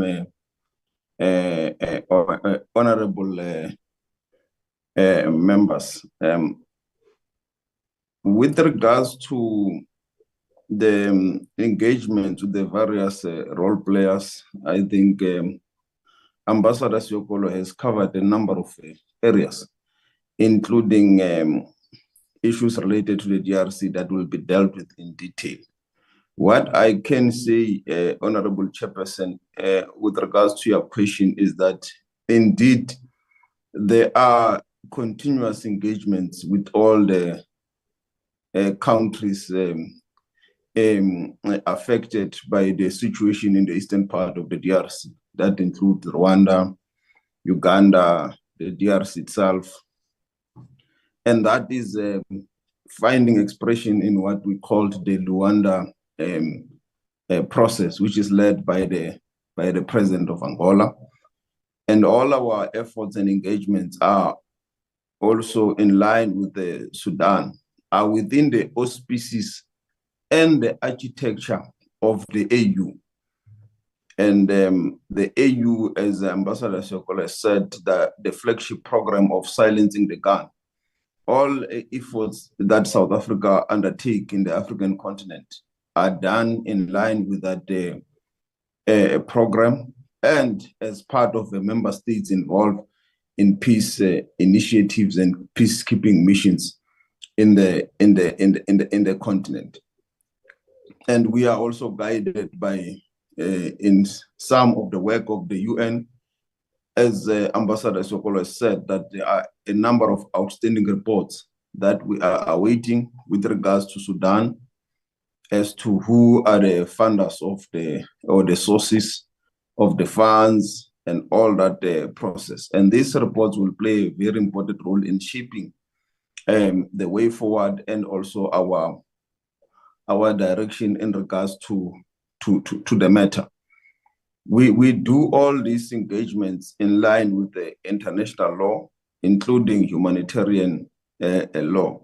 It's not informed by some of the assumptions that members have made of a particular friendship and so forth, but about what is dictated by the law and also by these institutions of the organs of the AU, our SADC, and also the UN resolutions guiding us in relations to this conflict. And that also goes to whether are we deliberate in ending the war. You will remember that when our president was the chairperson of the AU, the main focus was on silencing the guns. And that had a number of focus and components in terms of silencing the guns, including economic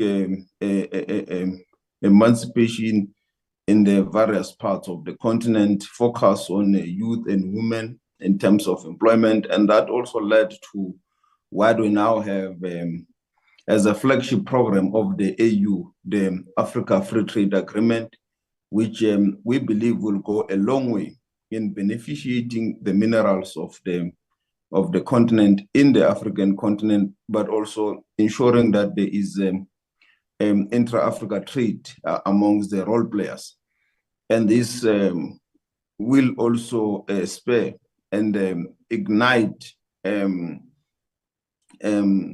the industrial policies of various individual countries in the African continent, because we'll have to trade products that we are either able to produce and so forth. So this is a revolution that we believe that with more emphasis, with more collaboration and coordination, we will be able to build an economy in the African continent that can lead to a stability.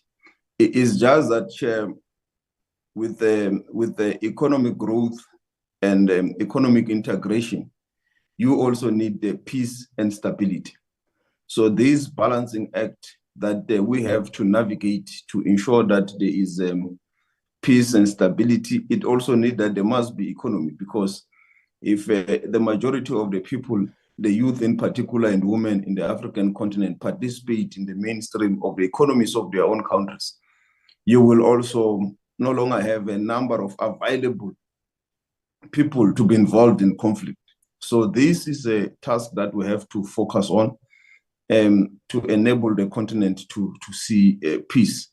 And that is a role that South Africa will continue to play within the auspices of the African Union. With regards to the Defense Force challenges and budget, Honorable Chair, as Ambassador Siokolo has said, that we coordinate all our international or foreign missions programs, but departments take a lead and accountability on the matters. We will request that the issues related to budget cuts to some of the issues that the honorable members that have raised that directly need the Defence Force be referred to them. The only comment I can make is that the challenges of budget cuts cut across all government departments. We are also affected by this, and there are efforts between ourselves and the National Treasury to find a workable solution that will enable the department to continue to function, because we are also affected. Thank you, Chairperson. With your indulgence, if we're enough on this issue of Sudan, we will request that we go to the DRC one. I know that we've already made some inputs even with regard to the DRC. So maybe Ambassador Sokolo will have to just go to the key areas that we may want to bring to the attention of the committee. Thank you, Chairperson. Thank you very much, Honorable Minister. And I'm happy you already dealt with the question from my side on the DRC, because in your preliminary open remarks, you did cover the two. And I agree with you. That is so good. If you can go to the main issues that we need to be briefed about in as far as the DRC is concerned.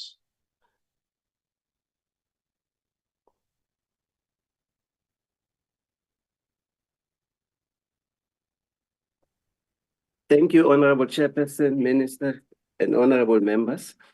I will venture into peace and security issues in the DRC, but with your permission, I just highlight a few points, which I think, like in the case of Sudan, are very important to take note of in understanding the conflict. DRC is the second largest country in Africa, about the size of Western Europe. Earlier on, I said Sudan is the third largest country.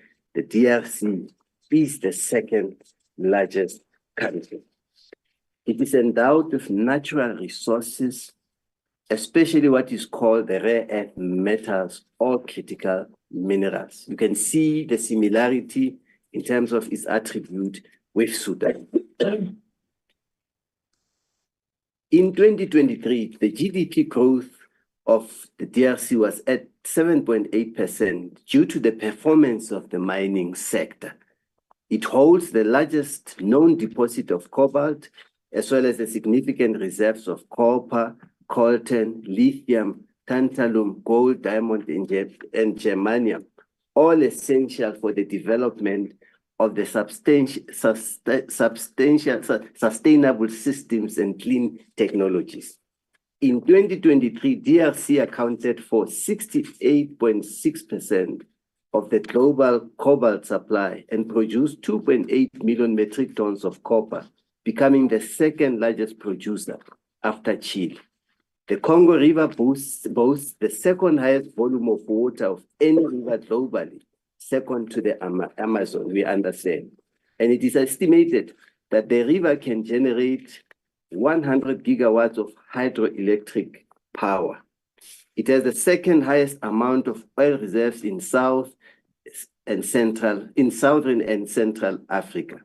In terms of agriculture, Chairperson and honorable members, it possesses 80 million hectares of fertile land, yet only 10% is currently utilized. Despite all these commendable attributes, the country has not known peace, particularly in the eastern part of the DRC. I thought this background is quite important. DRC gained independence in 1960. Patrice Lumumba took over, and there was a secession rebellion that emanated from the east. So the eastern DRC, you will see, is very central in everything that has surrounded the DRC, or in any conversation about the Democratic Republic of the Congo. We know that the late Mobutu Sese seized power, and he was removed. The march towards Kinshasa, which led to his removal, started in the eastern DRC. So the DRC is quite important in this regard. Proceed. bilateral relations with the DRC is very important. We all remember the famous SAS Ontenikwa negotiations, which were led by the late President Nelson Mandela, which involved Mobutu Sese Seko and Mr. Laurent Kabila.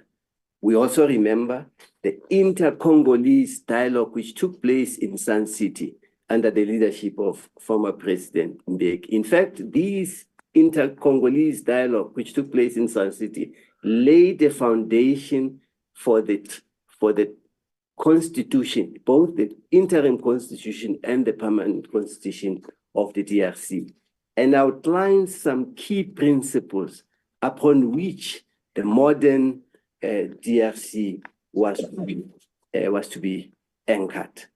That constitution laid out some of the principles in terms of how to deal with some of the vexing questions in the eastern part of the DRC, which remain an issue even today. Formal diplomatic relations between us and the DRC were formalized in 1992, but in 2005, relations were elevated to a binational commission. Binational commission is that the two heads of state take personal responsibility for the coordination of the implementation of bilateral cooperation. To date, the two countries have had 12 sessions of the binational commissions, which means presidents accompanied by a number of ministers and senior officials reflecting on different sectoral areas of cooperation. And in the context of the Honorable Chair, South Africa has provided a lot of support, training, capacity building, building of state institutions, security sector reform. We've made a lot of investment towards building and strengthening state institutions in the DRC in the context of the binational commissions. To date, we have signed almost 38 bilateral agreements and memorandum of understanding, which cover various sectors of cooperation between the two countries. Just a bit on the economy. South Africa is the DRC's third largest export destination, and that's very important for us. Of course, the trade balance is in our favor, and last year, our export to the DRC grew from 23.6 billion rands to 26.6 billion rands. A lot of number of South African companies have invested in the DRC. Of course, there are challenges in terms of the business climate, and in the context of the BNC, South Africa has raised concern around some of the challenges that are experienced by our company in the DRC, not only in the DRC, but in many other countries like Nigeria and Ghana. This is just a picture of the DRC, but one important project and strategic project that we are discussing with the ANC is the development of the Grand Inga hydropower project. I earlier on indicated the capacity of the Congo River in terms of electricity generation. The Grand Inga hydropower project is one of the flagship projects that have been negotiated between South Africa and the DRC. To date, we have signed a treaty for the development of Inga 3 Dam, and South Africa had expressed an interest to buy and purchase electricity from the DRC. I understand that yesterday, officials between the DRC and Minerals and Energy had discussions in terms of how to realize the objectives outlined in the treaty between the two countries.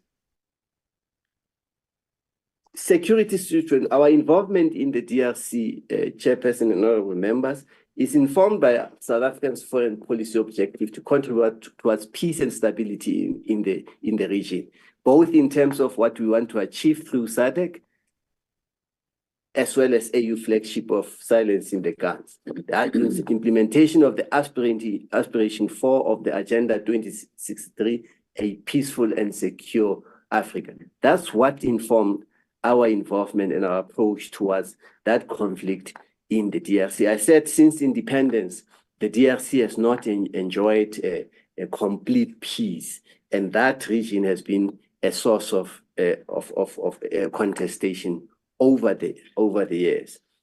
One of the issues underlying issues of conflict in that part of the area, really.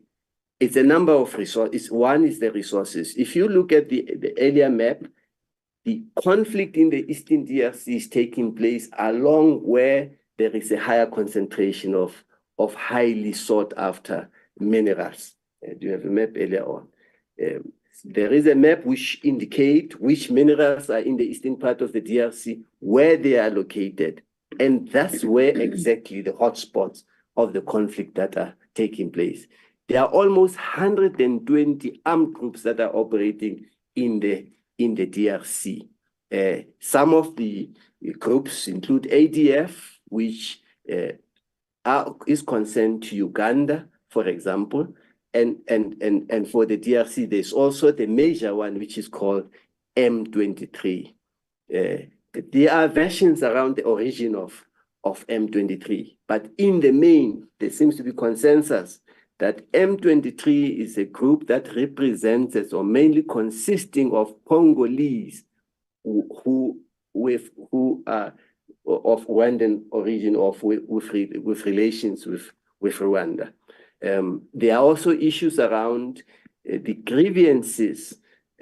Congolese of Tutsi origin, there are concerns around their request to be fully integrated in the Congolese society. In fact, this is an issue that was also highlighted in the constitution about a need to ensure that all Congolese or people in Congo who were in Congo in 1960 should be regarded as Congolese. So there's a combination of factors as to why that conflict persists in that country. However, for SADC and for South Africa, it's important that the territorial integrity of all member states is protected.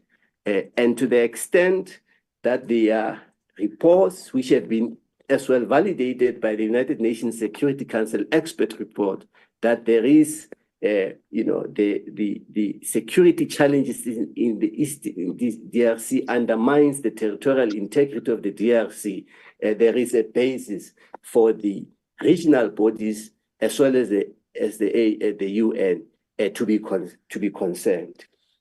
So that's the number of reasons underlying the conflict. But now, quite recently, the emergence of a group called M23 has been of concern. In 2013, M23 was defeated following the deployment of MONUSCO and FIB. They ran away, and they made, at the time, a statement that they were abandoning an armed struggle and that they were going to pursue their political objective. And then they re-emerged again, this time more ferocious, and the atrocities, the UN report has released reports to raise concern about the indiscriminate attacks against civilians, the humanitarian disaster crisis there as a result of the conflict, the displacement of people. In fact, during the recent elections in the DRC, many thousands of people, close to 11 million, could not participate in the vote because in that area they were disenfranchised because of the conflict. So the UN has raised concern, and in December this year, the UN released a report of its expert panel, which identified all the actors in that conflict. In fact, even mentioned names of those generals who are involved in that conflict. There are various initiatives that have been undertaken in order to resolve the crisis. Firstly, as I indicated, the UN deployed MONUSCO with the FIB given more powers to intervene. And that was quite helpful because, as I said, M23 was neutralized. They ran away. They pledged to pursue their objectives through peace. But they have since re-emerged. And that resulted in SADC taking a decision to deploy what is called a summit DRC, with South Africa, Tanzania, and Malawi being the core supporters, being what is called the troop contributing countries. But there's also a recognition that whilst we use military, we deploy military intervention, it's important that the diplomatic track should also be activated. And that is why a process that the minister indicated earlier called the Luanda process has been initiated. That Luanda process is an AU-mandated process led by the president of Angola to engage the two heads of state, the president of the DRC and the president of Rwanda, around de-escalating, around working together to ensure that there's peace in the region. Minister earlier on indicated that whilst he was in Ghana, had a number of bilateral meetings there. And one of the meetings he had was with the minister from the DRC. And it was indicated, as well as the minister from Rwanda, in particular, most importantly. And they indicated that during the call on the 30th of July, in the context of the Luanda process, the foreign minister of the two countries, under the leadership of Angola, will be meeting to continue discussions on what is called the Luanda process. But there is also another process which is called the Nairobi process, recognizing that there are too many armed groups in the Eastern DRC.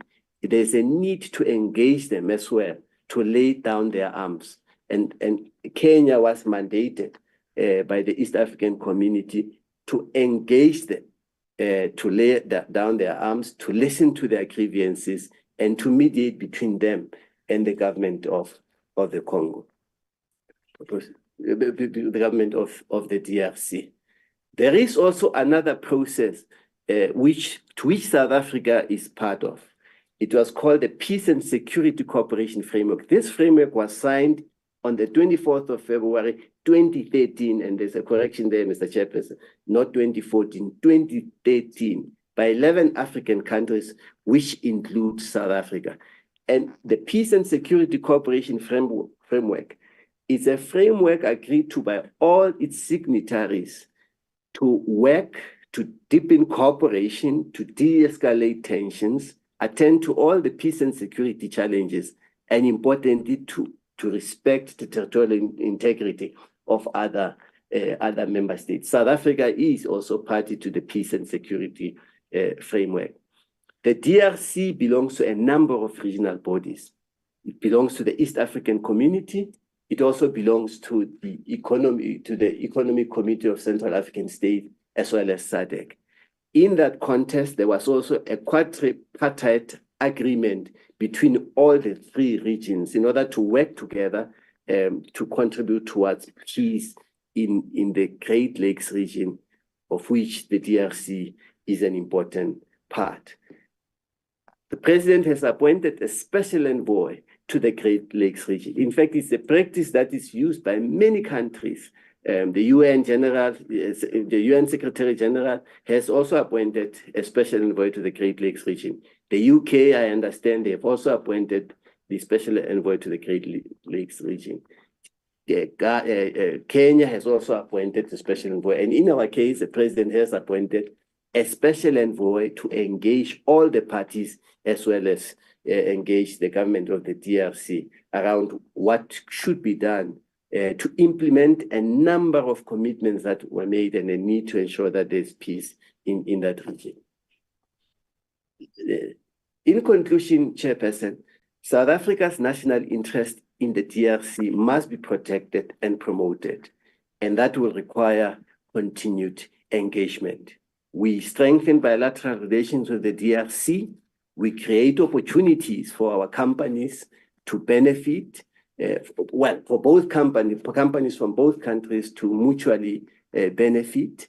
The DRC is a huge market, as I said at the beginning, huge agricultural potential, and they import a lot of food. We're engaging our companies to go and explore opportunities, especially in the agricultural sector, in the development of infrastructure. But there cannot be development, as the Minister said earlier, without peace. And that is why it's important that all these tracks are implemented at the same time. The role played by foreign actors in the Eastern DRC has escalated the conflict situation. And that is why a regional approach is very important, bringing all the countries around to sit together with the support of the UN and the international community. But the DG raised one important point earlier on to say one of the challenges which face the African continent as well is the issue of impunity. Many of these people who are involved in this conflict get involved in the conflict knowing very well that when elections are done, they will come back and life continues. And I think this is an area that the DG and the minister have said we need to look at. It's important that punitive measures must be imposed against governments, private companies, armed groups, and persons found to be involved in fanning this violence on the continent. We recognize as South Africa that military deployment will not bring lasting solution in any conflict. They only pacify the situation temporarily. And that is why, alongside them, we've got to initiate diplomatic processes, which must be supported. As I said when I started, that South Africa will continue to share its expertise towards capacity building in the state institutions in the DRC. Thank you. Okay, thank you very much, Ambassador Sokolo. Yes, members, we can now engage with the presentation.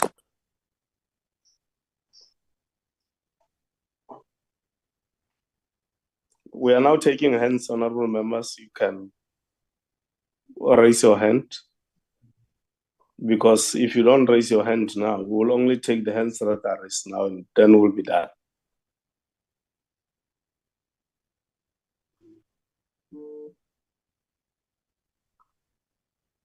We have Honorable Datlas and Honorable Montweni. Can I take it that those are the only... Okay, Honorable Kumbacha.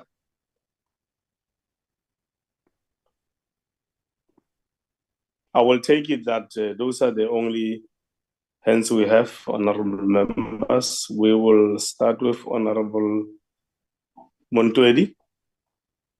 For Chono. Ambassador, we do not agree with you, especially on the one aspect of your conclusion, which suggests that military deployment will not bring lasting solution to the problems of Africa. I think let's look at the problem DRC. This thing started in 1960. It's almost 60 or so years now with this problem DRC. You indicated that there were engagements between the DRC and the president of Rwanda or so to approach all groups for a ceasefire. It has not assisted. You indicated in the presentation that in 2014, there was a peace and security framework with about 11 African countries that were aimed at assisting in dealing with the situation in DRC. We're talking about 2014. It hasn't helped. So that's why I'm saying I do not agree with that last part of your concluding remarks that military deployment. In fact, we must intensify military deployment and, confront fire with fire. You indicated, and the reason I'm saying this, which brings me to the other reason why we agree with part of your concluding remarks, is when you said we need to protect South Africa's national interest in DRC. How are we going to protect South Africa's national interest in DRC if you're not going to pick up arms and make sure that you're going to fight all M23 rebels has been there for a long time? We must find a solution in wiping out some of these things so that there is a lasting solution in that part of the country. We are sitting here today, Chairperson. The Minister of DTIC is going to be humiliated there by the UN to go and try to engage the UN on the decision that they've taken on reviewing the AGOA relation with South Africa, which the sector agriculture is going to be seriously impacted there. and you indicated of a number of agricultural opportunities. So our, deliberate efforts in bringing peace and security in DRC should be able to assist us as a country in terms of exploring other markets, because you said DRC is South Africa. South Africa, we are the third exporter to the DRC. So I don't agree with only you made there. I want to check. There was a 2011 the Grand Inga hydropower project in 2011. We are now in last week signing. What is the status there? Because we seem not to be moving with that regard. My other concern is that I see in your presentation there are 11 companies that are doing business in the DRC. And we've signed 38 bilateral agreements. How do those marry? Why are we not having a number of South African players in that space in terms of response in the Sudan conflict? Because it's only just a year old when we are speaking of the report that it has not been finalized from the UN. The AU report that is to be finalized in September. But the conflict there in this part of the country have been going for some time. Can you please share with us the UN report that has actually identified the foreign players in that space? And lastly, can you please indicate as to why hasn't the African Union led in terms of doing its own independent report? Because these reports of the UN, some of these people that are bringing this confusion in in that space of the UN. So if a report that is input on my side, Chair, is that we have indicated in your report that the biggest problem there remains smuggling.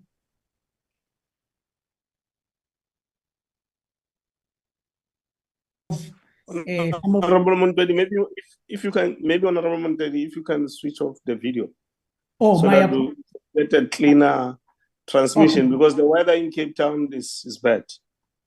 Thank you very much, Mudula Stilo. The last part is on you said it's smuggling of minerals out of the country. We received a report late last year, Chair, from, I think it's Doctor or Professor, forgot the name, apologies, where he indicated that there are a number of landing strips where people just come in there to collect minerals and go. Why are we not starting with closing down of those landing strips so that no one should be able to leave that country with the minerals that would not actually be accounted in that particular country? And what have we done in dealing with the Rwanda's actions as the AU? Thanks very much. Thank you, Honorable Montedi. Honorable Douglas. Thank you, Mr. Chair. We just want to ask the Minister can elaborate on behalf of MK. We just want to thank everybody for the presentations once again. Just on the strategic objectives of South Africa's involvement in the DRC as outlined in the DIRCO report of 2024, and how these objectives serves our national interests. And we specifically want to look at conflict diamonds, conflict minerals.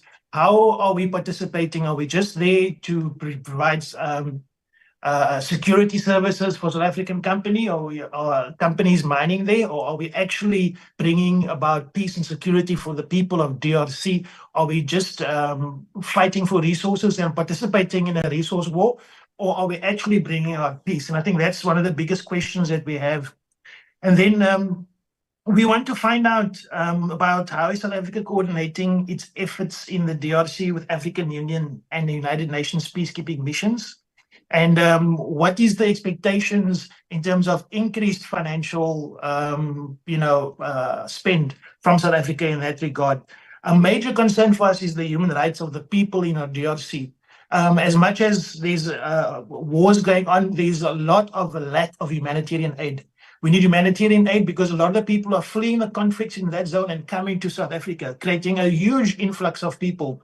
And we need to know what measures are in place to ensure the protection of rights and the safety of civilians in the DRC, and how South Africa is contributing to the efforts there, and then also as they come into South Africa here, because we are Pan-Africanist party. Then can the minister also just detail any economic contributions or investments made by South Africa in the DRC itself, particularly infrastructure and development projects and the anticipated impact on the local economy? Because what we are seeing is that there's South African companies there that are being given the opportunity to provide services and goods, etc. But they're usually also just large white-owned monopoly capital companies from South Africa that is exporting their colonial mindset to our neighbors. So then lastly, what is South Africa's exit strategy for its involvement in the DRC, and under what conditions will we consider our mission there to be successfully completed? And I know obviously we're talking about cessation of hostilities, but I also want to know is at what level do we exit? And then what are the main challenges facing South African forces on the ground? There are many issues around poor equipment, bad maintenance. There's so many problems with the payment of our soldiers, and so much problems with their families back home. So we are really concerned about our current strategy, and from an international relations perspective, I think we need a greater amount of oversight and accountability to this committee. I think this committee really needs to have oversight of the actual documentation around what is happening on the ground in the DRC, but also in Sudan. Thank you, Mr. Chair. That's all for now from MK. Thank you, Honorable Douglas.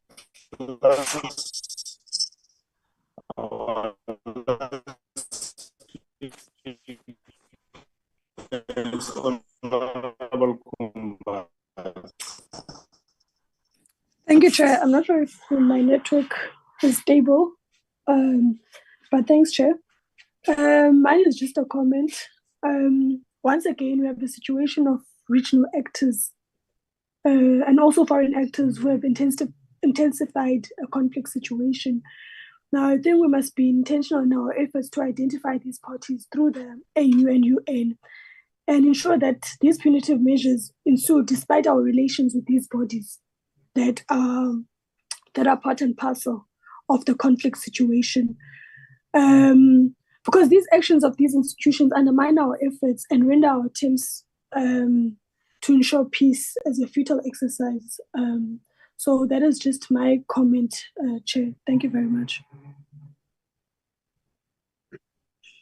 Thank you very much, honorable members. Over to you, Honorable Minister, and your team.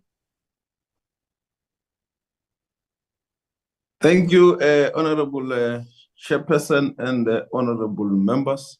I will request the same indulgence, Honorable Chair, to allow Ambassador Siokolo first, and then the DG and myself.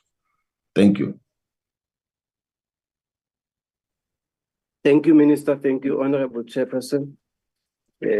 Honorable Twedi referred to the issue of military solution versus peace. Our submission was that the two tracks have to run parallel. And in that context, the many initiatives and structures that have been established around the Great Lakes region are diplomatic in nature, but the military intervention seeks to create space for diplomacy to take its route.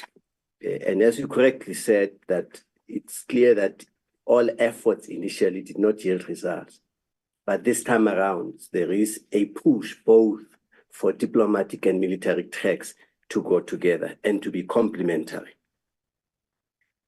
The second question was the number of agreements, 38, that we have signed vis-a-vis the few companies that we have mentioned here. There are many companies in South Africa that are involved in the DRC, but those agreements also talk to department cooperation. Some of them talk to the issues around common standards so that we establish common standards to facilitate trade or cooperation in specific areas. Some talk to scientific cooperation, and so they don't directly relate to business, but they create an enabling environment for the two countries to exchange knowledge and expertise that would result also in increased trade and investments. The Grand Inga, it's the most complicated transfer negotiation or project that we, as South Africa, were engaging with the DRC. They have to bring into the planning issues around transmission. How are you going to transmit electricity, for example, from the DRC down to South Africa, having to go through regions that are in conflict situation. So discussions are continuing, and but the Department of Minerals is the one that is energy is the one that is leading negotiations. We will request the latest update report on their engagement with their counterpart in the DRC. There are issues around funding, source of funding, because it's a very expensive project and it requires a lot of external funding from DFIs, both from South Africa and from other institutions like the Development Bank of South Africa and outside the African continent. Although we would prefer that African institutions or financial institutions should be the ones who lead in financing such infrastructure project.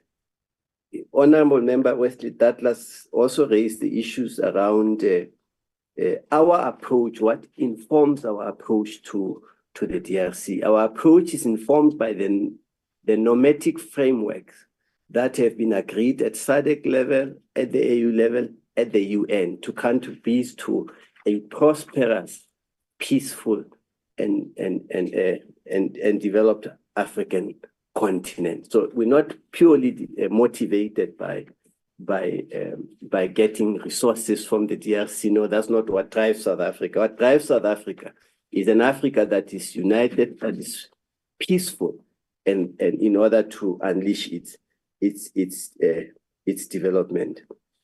Our efforts in the DRC are coordinated through regional structure. That is why the presence of our soldiers in the Eastern DRC is not a bilateral initiative.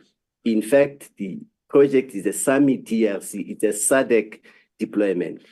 And at the UN level in MINUSCO and FIB, it was through the UN. So we are not there alone, and we are purely governed by the rules of engagement, policies, and procedures as outlined by these organizations. We are fully bound by the rules and policies of that organization.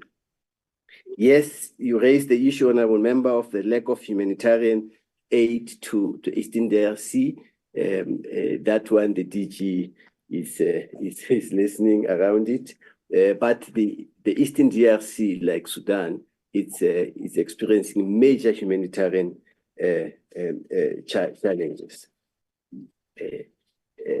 There was also a question on the question of a need. It was a comment by Honorable Member on the need to identify international and identify the sponsors of these conflicts on the African continent. In fact, through the DG and the Minister, that report from the UN expert report on the Eastern DRC is available, and it's detailed, and it's, as I said, it spells out who the players are in the DRC. There was a question about our exit strategy. The point I raised earlier on of a diplomatic solution is quite important. The engagements that are going on are not about exit, but are about finding a sustainable solution to the security challenges in the DRC, because this conflict has been recurring. And this time around, there is a desire, a need to ensure that whatever solution is found is durable, and that you are not going to have down the line again a resurgence of a conflict in the area. Yes, the Department of, and with the permission of the minister on this one, the Department of Defense would be better placed to comment on the operational challenges that the SADC, our soldiers in the context of the SADC deployment are experiencing, and what needs to be done. Yes, thank you.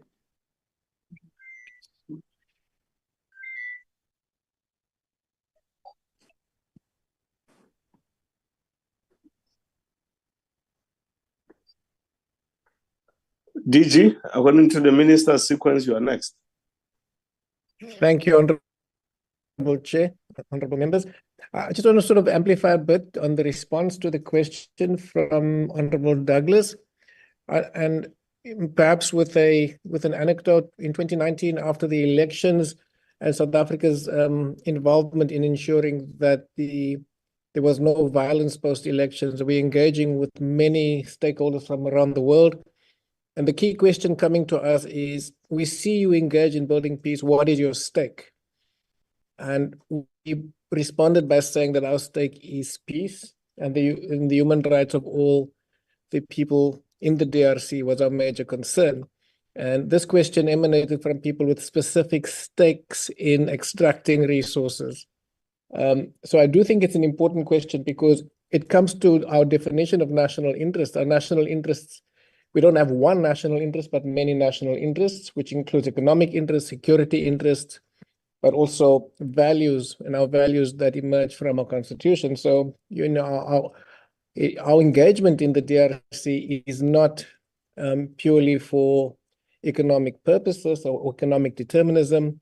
It's really about building peace and stability. And of course, from arising out of that and the stability that emerges with peace and durable peace, you know, it lays the basis for sustained economic cooperation that is mutually beneficial between South Africa and the people of DRC and other African countries. And as the minister pointed out, the importance of the AFCFTA in this regard. So I do think it's an important question, and we needed to just make that very clear that, you know, our strategic objective, our engagement is really about building peace. The DRC is one of the largest countries on the continent with one of the largest resource bases. And there's an old saying that if the DRC is not resolved, the entire African continent will not be, the key issues on the continent itself will not be resolved. So I just wanted to underscore that. And then over to you, Minister. Yeah, thank you. With the indulgence of the chairperson, thank you very much to all the honorable members for these questions that we found very constructive. Some is constructive criticism. With relations to our approach, as the DG has said, indeed, it's informed by our national interest document and the Constitution with a human rights outlook to find long-lasting peace in the DRC and in many conflict zones where South Africa is involved under the auspices of the AU. And obviously, with peace, we also have to leverage and participate in economic relations, which are bilateral between the two countries. And as I said earlier on, it's always a challenge which one come first, because for economic relations to thrive, there must be peace and stability. But also for peace and stability to thrive, there must be good economic opportunities which create an enabling environment for the locals and for the economy of that country. So this is a balanced approach that we have to find in all our engagements through the peacekeeping missions and also through our bilateral relations as we engage with the countries. And our involvement is not only private companies that are involved in the DRC, even state-owned enterprises. They are involved in huge infrastructure projects in the DRC, which are aimed to facilitate a public good, like the Inga project, and the other projects in the ports, road infrastructure, health infrastructure. So our even our developmental finance institutions like the DPSA are involved, and some of the SOEs. So it is a developmental approach, and development has to be deliberate, a part of the bilateral agreements that we have, as stated earlier on by Ambassador Siokolo. Obviously, even private companies also have a role to play in terms of the bilateral trades and through the various platforms that we have with the DRC. And there is everyone who has got the capacity and can see opportunities to participate are welcome to do so. The number of companies is that is there is as a result of what, on the basis of commercial interest, the companies themselves have identified in terms of the bilaterals, and they continue to engage at that level. With regards to the when are we expecting to, when will we say we've successfully completed the mission? It will be when there is peace and stability in the DRC. And it is against that background that we continue to pursue the political engagements and solution. And as is not as our Honorable Monto had put it, is how Ambassador Siokolo put it, that we are running the programs parallel, the military interventions that helps with stability, with peacekeeping, with protection of civilians, also with the political intervention that brings all the warring factions to a dialogue to find a long-lasting solutions, because there will be no military solution that can provide long-lasting peace. It must always be accompanied by engagements and dialogue, and that line is always open. Hence, we participate in the Luanda process to ensure that the political dialogue does lead to long-lasting peace as part of that auspices of the African Union. The Grand Inga project is one of the projects that we see as very important for our national interests, and also for the bilateral trade, but also for the development of the DRC itself in terms of production of electricity, the complex issues related to transmission, how to finance it, and all that, because it's a huge, humongous project, as Ambassador Siokolo has said, that needs not only our developmental finance institutions, but international financial institutions that needs to help us. And we are encouraging the Department of Energy, who are the lead department in the negotiations, to ensure that this does become a success, and this agreement becomes a lived reality for both countries, the people of the DRC, and also for the people of South Africa. We believe that the operationalization of the bilateral agreements will further enhance the operationalization of the Africa Free Trade Agreement. That is an important flagship program for long-lasting trade and bilateral relations between African states in the continent. And as I've said earlier on, the DRC is home to an endowment of natural resources. So it also feeds into the discussion that the Department of Minerals is engaging on strategic minerals that the African continent must define, which must enable us to engage and strategically position for the benefit of the African continent, for beneficiation, for industrialization, for local manufacturing, because all the emerging technologies, electric vehicle, AI, and so forth, depends on most of these strategic minerals. But the African continent needs to define a clear agenda in terms of these minerals. What do we want to do with them? How do we benefit? And how does this fit into the whole flagship program of the Africa trade area, which is one of the biggest trade areas in the world, and properly utilized can ignite the economies of each countries involved in the African continent. So this is the approach that we take in relations to the DRC and many parts of the continent. Thank you very much, Chairperson. Thank you, Honorable Minister and your team.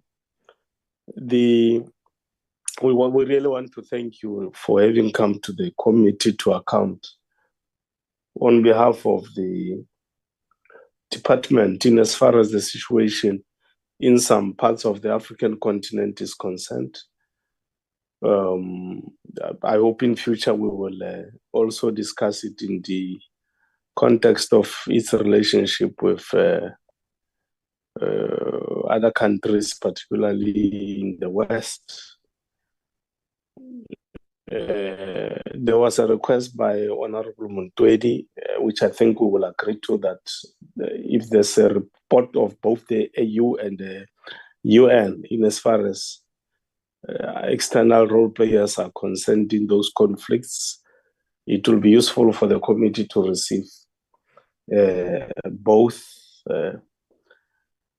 We also want to thank our acting Ndate Sokolo for such a comprehensive briefing. Ndate Sokolo is acting what, DG for Africa? DDG, yeah. Thank you, Ndate Sokolo, for that. And I want to thank the honorable members for the manner in which we engaged with the presentation, the pains that the bureaucrats took within DERCO to prepare for the presentation. That investment in the labor of intellect is appreciated.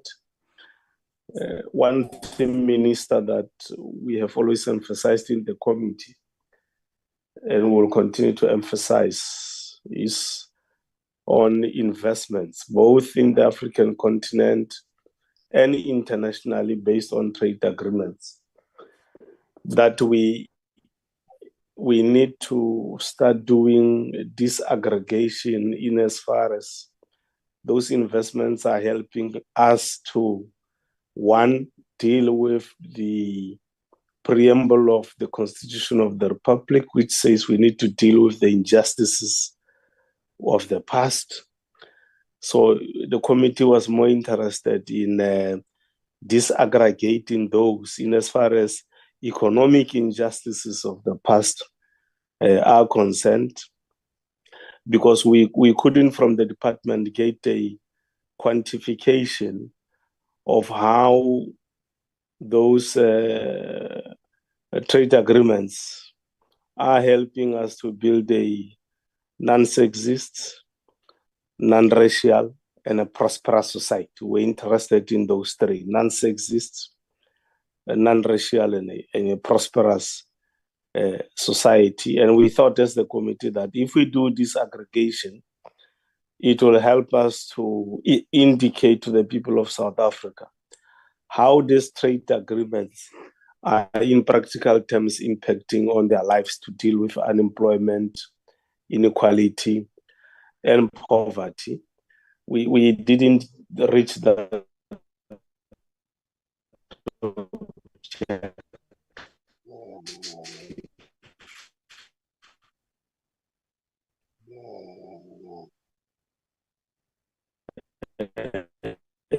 in the last administration, because there was DTIC and DERCO and so on. So we'll request that you gradually start working on that particular matter, so that we can be able to, as we do oversight on the executive, as the portfolio committee, take our people on board. My as far apology, as Chairperson. is I did not. achieving as far as sent. Yes, Oh, you I can't did hear not me? hear the matter we are referring to. There was some break. I only heard you Oh, saying we yeah, need it's to a work on network the problem because of this rain. I was saying, Minister, can you hear me now? Yes. Yes, I was saying that as the committee, there's a matter we have been grappling with the DERCO in as far as dealing with the preamble of the Constitution of the Republic is concerned, dealing with the injustices of the past. And we were saying, from our perspective as DERCO, part of dealing with injustices of the past is to do disaggregation of the bilateral agreements and other forms of trade that we are embarking upon as South Africa in the continent and globally, so that we can be able to demonstrate to our people how we are satisfying the preamble of the Constitution. Just says we must deal with injustices of the past. So we thought if we do disaggregation of these trade agreements, including other forms of trades, we will be able to assess whether we are making an impact to achieve a non-racial, non-sexist, and a prosperous society that at the same time help us to deal with matter of poverty, inequality, and unemployment. So I was saying, in the last administration, we have not yet gotten that report, because there were also matters between DERCO and DTIC. So it's our hope that going forward, we will be able to get that from the department. We know it's a very complex, lengthy exercise, so we'll be patient with the department, Honorable Minister. Yes, you don't need to respond to it now. I was just indicating as I No, was thank you. closing the meeting. Noted. Thank you. Yeah. So that's how we come to the end of the meeting, Honorable Members, and thank you very much. See you in Thank future. you.